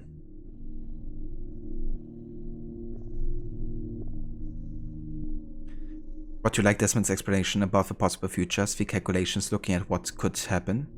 Unfortunately, it's easily misread to mean that there's multiple future timelines that exist parallel to each other in the series. So I wouldn't be surprised if eventually Ubisoft does that multiple universe approach with the series. Yeah, I feel like there's definitely groundwork laid for that to happen. And yeah, I think they can definitely handle it wrong, you know, because I wouldn't be opposed to like seeing like or actually playing, you know, a possible future outcome. You know, they could like showcase the Piece of Eden and then have like scenes where you come in contact with it and they show you like a possible future. And then you re-experience that later and you have to make a decision, you know, maybe like, okay, what do I actually do now? Do I go with what has been predicted or do I make my own path or something, you know, something like that.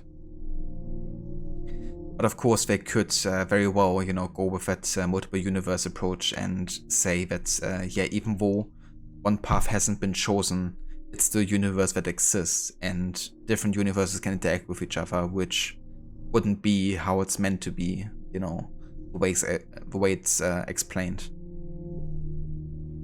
But yeah, I wouldn't be opposed to like actually seeing like a potential, you know, outcome by having the Piece of Eden featured.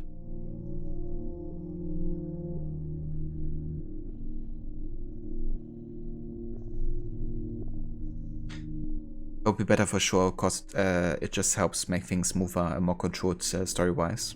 Definitely, yeah. Oh, nice Harbinger. Yeah, there's definitely lots of interesting stuff in the database in Black Flag. What's a bit unfortunate is that you don't get an update for people database entries all the time.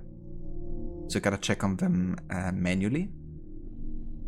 But yeah, it definitely is like very elaborate with how much information we put in there for each character.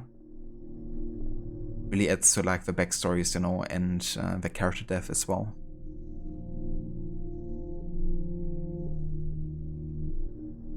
But you wouldn't mind that too? Just have a character explore the pathway, but don't make it a this is now canon kind of thing. Definitely, yeah. I agree. I feel like we definitely shouldn't have like a choice about what the outcome should actually end up being. Because it would create like just more consistency issues, you know. Especially if it's affecting like the future or like the modern day. If, you know, my story is like different to another one's. But they're showcasing a possible future outcome, and then in those possible future outcomes you could have a choice system, because it wouldn't actually affect what ends up happening, you know? It would just kind of like show you what could be possible. Would be interesting. I always said that since Odyssey, you know, that a choice system just makes way more sense in that scenario, you know? Instead of like going back in the past and looking at events that already have happened, and having a choice there, which doesn't make any sense. Have that Piece of Eden allow you to look into the future and then give you choices. Which makes a lot more sense. Because if people end up dying in the Animus in the past, you know, and they're not actually dead canon-wise, like what's the point, you know? Like, yeah, I guess it's the point of like showing you what could have happened. But the reason you go into the Animus is to explore history the way it happened, you know? As Vidic said in AC1, there's no room for interpretation because the Animus shows us exactly what happened. Oh, I might partially disagree with that because I do think there's room for interpretation because it is a simulation after all. And not everything you do, obviously controlling your ancestor, is happening that way in history. But when you actually have these major moments like cutscenes and stuff, you know, it is canon and it did happen that way. And that's how the series should be handled, I think. And really get rid of these dialogue choices in history. Because they're just are meaningless, really, to me.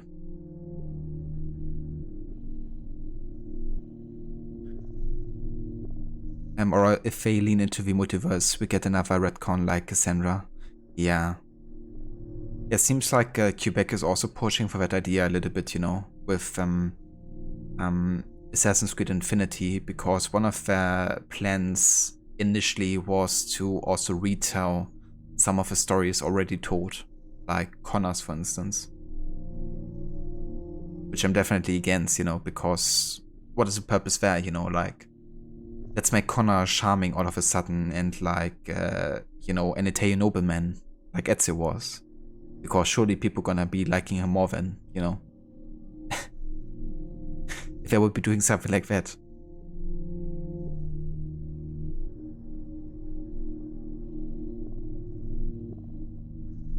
That's true, you know, like having these future scenarios and having choices there wouldn't mess with the canon storyline, and it would definitely increase the replay value as well.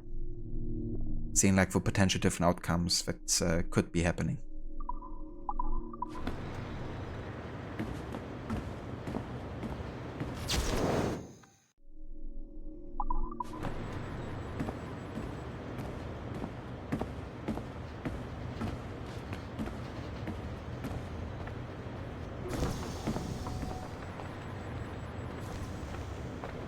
I think I pretty much hacked everything there is to hack here. At least on this floor. I could have a quick look upstairs. Where we have Olivier Cano, because there might be a level 1 area. I don't think so, but I might just check.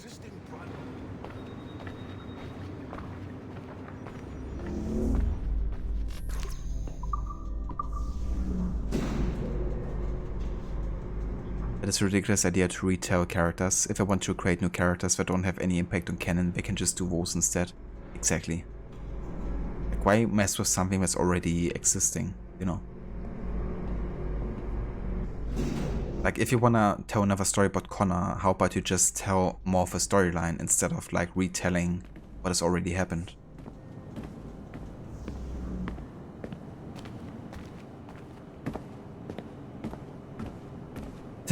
No kidding, Aura.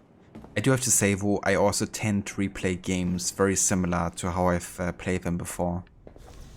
Because, you know, often I put myself also into the shoes of a character and I think, okay, what would the character logically do? Or what am I convinced, you know, would be the right choice? And often I stick by those choices, I guess. Even when replaying the game. I will change it up on occasion, of course, you know, and of course sometimes also what I think is right will change over the course of years. But yeah, it often ends up being very similar.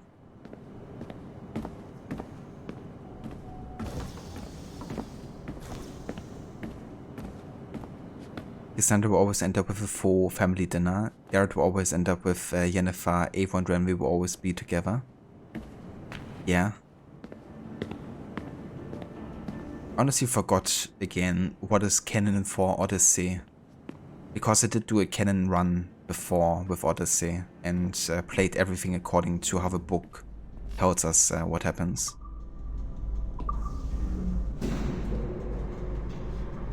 I do think that Stentor and Nikolaos die, don't they?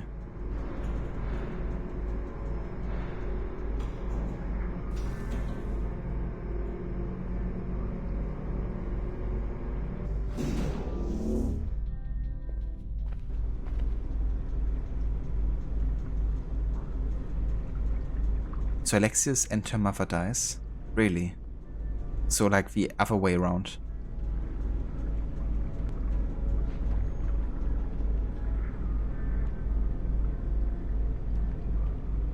Remember watching me play the canon ending and you were so mad? Yeah. Support to the second floor sample 17 project. There's actually a post on Reddit where somebody has listed all of the canon choices, I guess, for Odyssey. So that was really helpful to see like what I have to choose and what I have to make sure happens.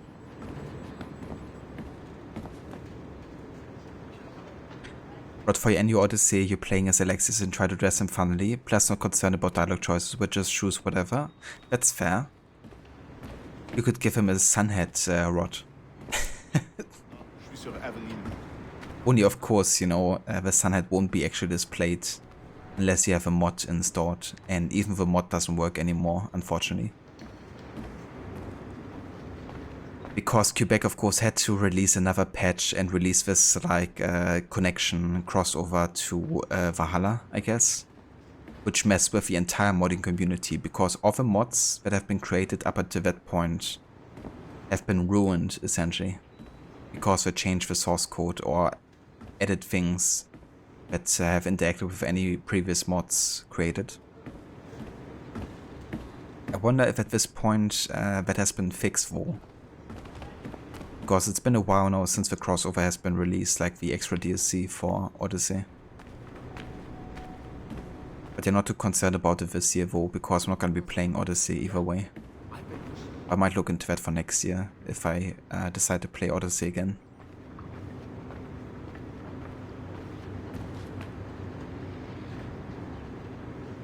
I believe so, yeah. Like, she has to kill Alexius, which I think means yes, he kills their mother. I mean, I could have a quick look actually.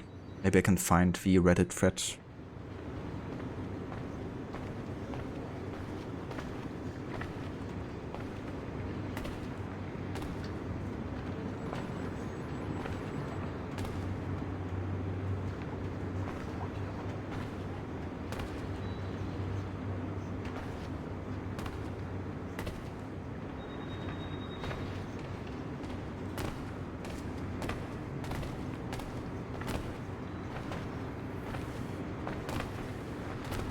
Okay, so you definitely have to kill Demos. You can't kill Pythagoras. You have to be aggressive towards Aspasia, but spare her, as like she can't die, so Aspasia survives.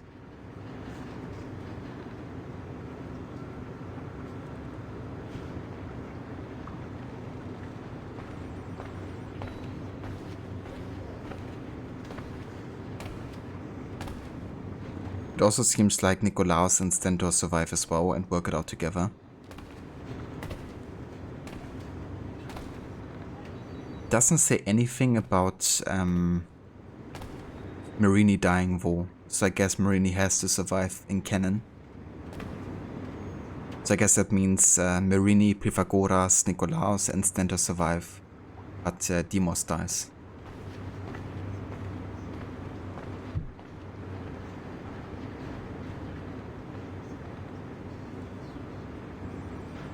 Harbinger, you remember my Psychosandra playthrough and you want to play it just to be the bad person for once? I mean, honestly, that's the most fun I had in a long time with Assassin's Creed Odyssey. Doing both my Psychosandra and the year before my Psycholexius run. I've had even more fun with Psycholexius because it also looked really weird. Because I was using one of the store outfits to give him like a really white skin with like glowing red eyes. And then I had a mod installed which gave me the opportunity to have like hoods and helmets displayed at all times, even during cutscenes. And I just went for the sunhead glowing red eyes combo, and it looked even more insane in combination with the choices that I did. And that was like one of the most fun I've ever had with Odyssey. Just not caring one bit about any character or who ends up being dead or not. I just killed everyone in my path. It was a good way to cope with not enjoying the story that much, you know? Yeah, like the emote that Rod posted there. Psychalexius. Credits to Maxi there because he actually made that emote for me.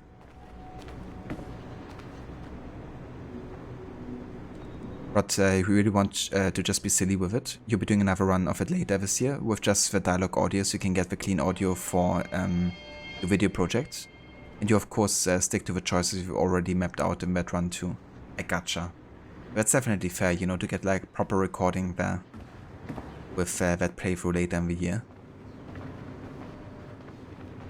It's gonna be good to see you play that game with kind of like a more casual and funny playthrough.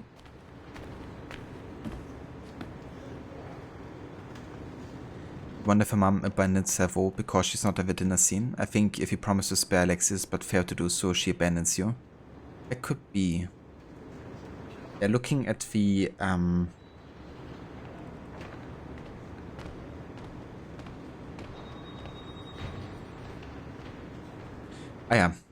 so in the guide it says, before going to Pylos, don't promise Marini that you can bring Demos Alexis back. In the novel, Cassandra had to kill Demos, but she wasn't rejected by Marini after that. This is to ensure that result, or else Marini will pretty much disown you. So yeah, you can't promise her to bring Demos back, and then she won't abandon you either. So I guess she has to be in the dinner scene, canonically speaking.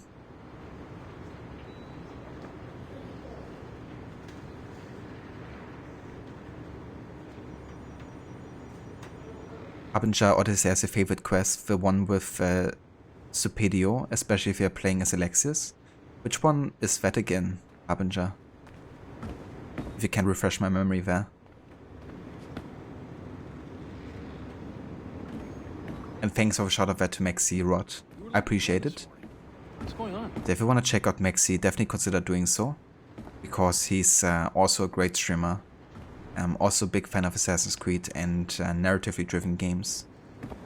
He's also very good with any kind of like technical stuff, and even does videos on YouTube on how to set up things like a streamer bot and custom overlays and stuff. So yeah, if you have any questions as well, you know, then he definitely got the answers.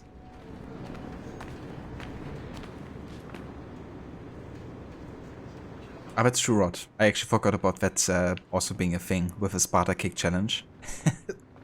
It's gonna be very fun too. Yeah, that's fair, Aura. It might be you remembering another ending that I did. Well, she didn't end up being at the dinner scene. I'm not sure. But I mean, I didn't remember all of the canon stuff either, so you're not alone with a hazy memory there.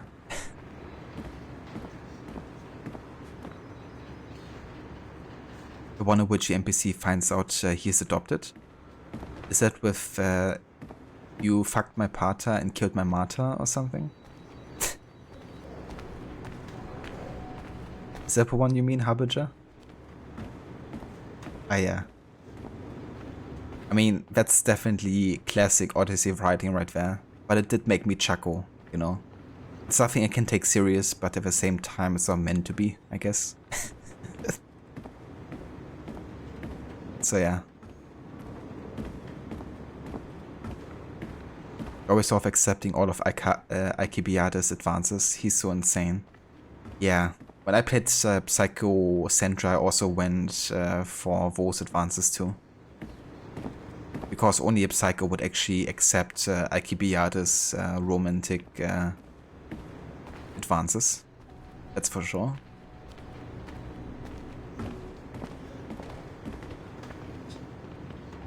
But yeah, either way though, I'm actually not gonna jump back into the animus today to start off sequence 4 because I don't have much more time to stream. I'd rather jump fresh into the sequence next time. I will pretty much immediately replay the end of sequence 3 because obviously the mission bugged out completely earlier. Which means I have to replay it from scratch. But yeah, hopefully next time it's gonna be alright and we won't run into any more issues with the checkpoints and stuff. But there's no guarantee because I remember replaying it in one of the earlier years and still running into that issue, so I just have to see, I guess. There's no guarantee, really.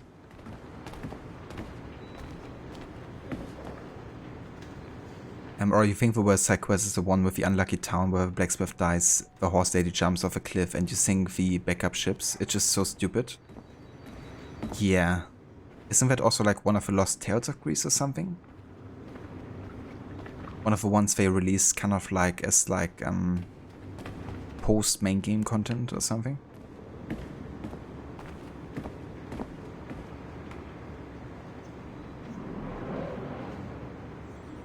Ah, I gotcha, Aura. Yeah, because I was wondering when you said that, you know, because I was like so sure that people have mentioned that there was like a fast travel point now in Crow's Perch. It's kind of like a quality of life edition, you know. So that's good, it's actually there. I guess it makes sense that you have to finish the Baron storyline just to make sure that, you know, it doesn't trigger like cutscenes automatically, I guess, maybe. But yeah, that's grateful that you've unlocked that. It's gonna be very helpful, especially with the Master Armorer.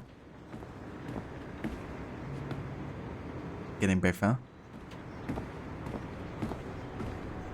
No worries, Rod. Thank you for being here, dude. And thanks also again for the raid earlier.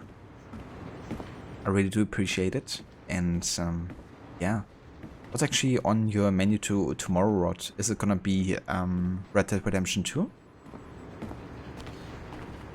Because you're only doing AC until Wednesday, right? Like Saturday to Wednesday?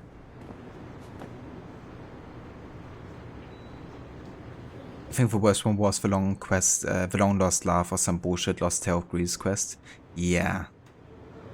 That's also one of my absolute least favorite ones, you know. Whoever wrote that needs to take a step back and reevaluate their writing. Seriously. Because yeah, that's one of the worst writings I've seen in gaming in a long time. And I did see some really bad writing before.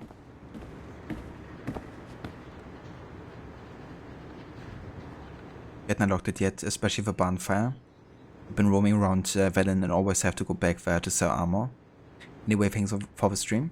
No worries, Aura. Thank you also for being here and for joining. And yeah, I mean, there's so many points where going back to Crow's Perch is like definitely beneficial. So not having to run that extra way there is definitely nice to have. Talking about that definitely brings me back into the mood to play Witcher 3 again. But yeah, not gonna happen for a long time though.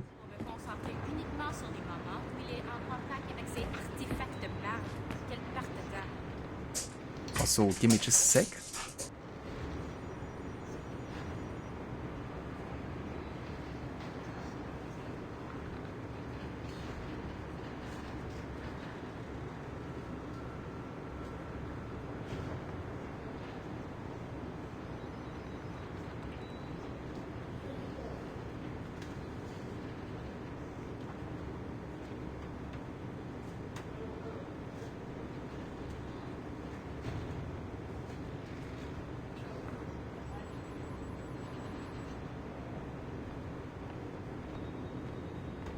Alright, sorry.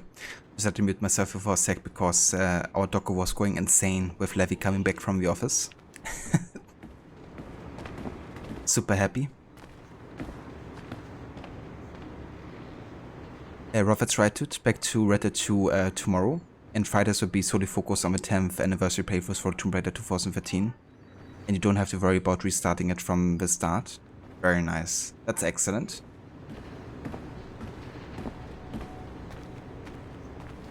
So did you finish your no death challenge with Shadow of a Tomb Raider? Because if so, then I think I've missed that one. Yeah, she definitely did, you know. She's very attached to both Levi and me, so whenever somebody's gone, it's like the world is going under.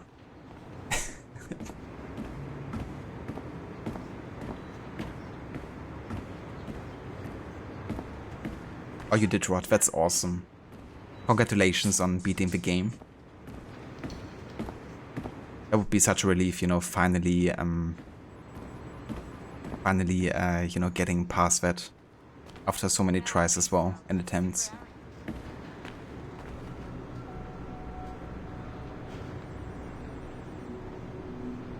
Indeed, für, yeah, gonna be calling the stream here. Thank you for joining, Vo. Hope you're having a good day so far. But yeah, let's actually go ahead and quit here.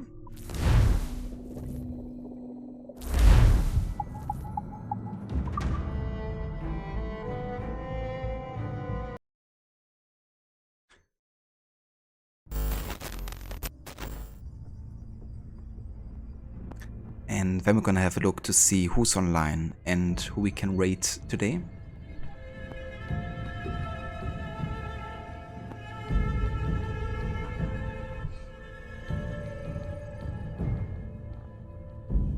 Yeah, I don't blame you whatsoever, Rod, you know. But now that you've finished all of the 3 games with a no death challenge, I guess you don't have to do that as well for a long time. That's really good effort, you know, getting through the trilogy without dying once. It's definitely something to be proud of. Yeah, we'll be back to, tomorrow again, Harbinger. Hope you enjoy your time off work now for the rest of the day.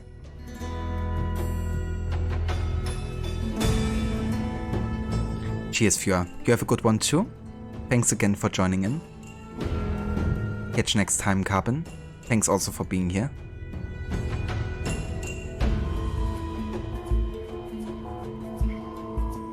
But yeah, I think today we're gonna be saying hi to Lucinda. She's continuing with her Resident Evil series playthrough. And she's actually working her way through Resident Evil Village right now, trying to finish off the series until tomorrow. And then very soon she's gonna be starting Assassin's Creed 1 actually, and making her start into the journey of Assassin's Creed games. She's gonna play both AC1 and 2, and then she's gonna evaluate to see how much she likes the games and if she's gonna continue with the rest of the series.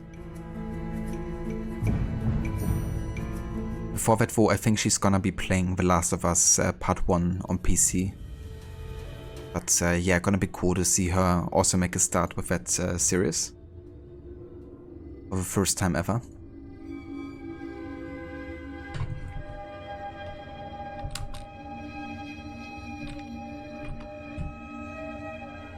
But yeah, if you wanna come along with a raid, Rod posted some raid emotes there in chat. So feel free to copy and paste them if you like. And yeah, I will be back tomorrow. So until then, I hope everyone is having a great rest of the day, and I will see you again very soon over here. Take care.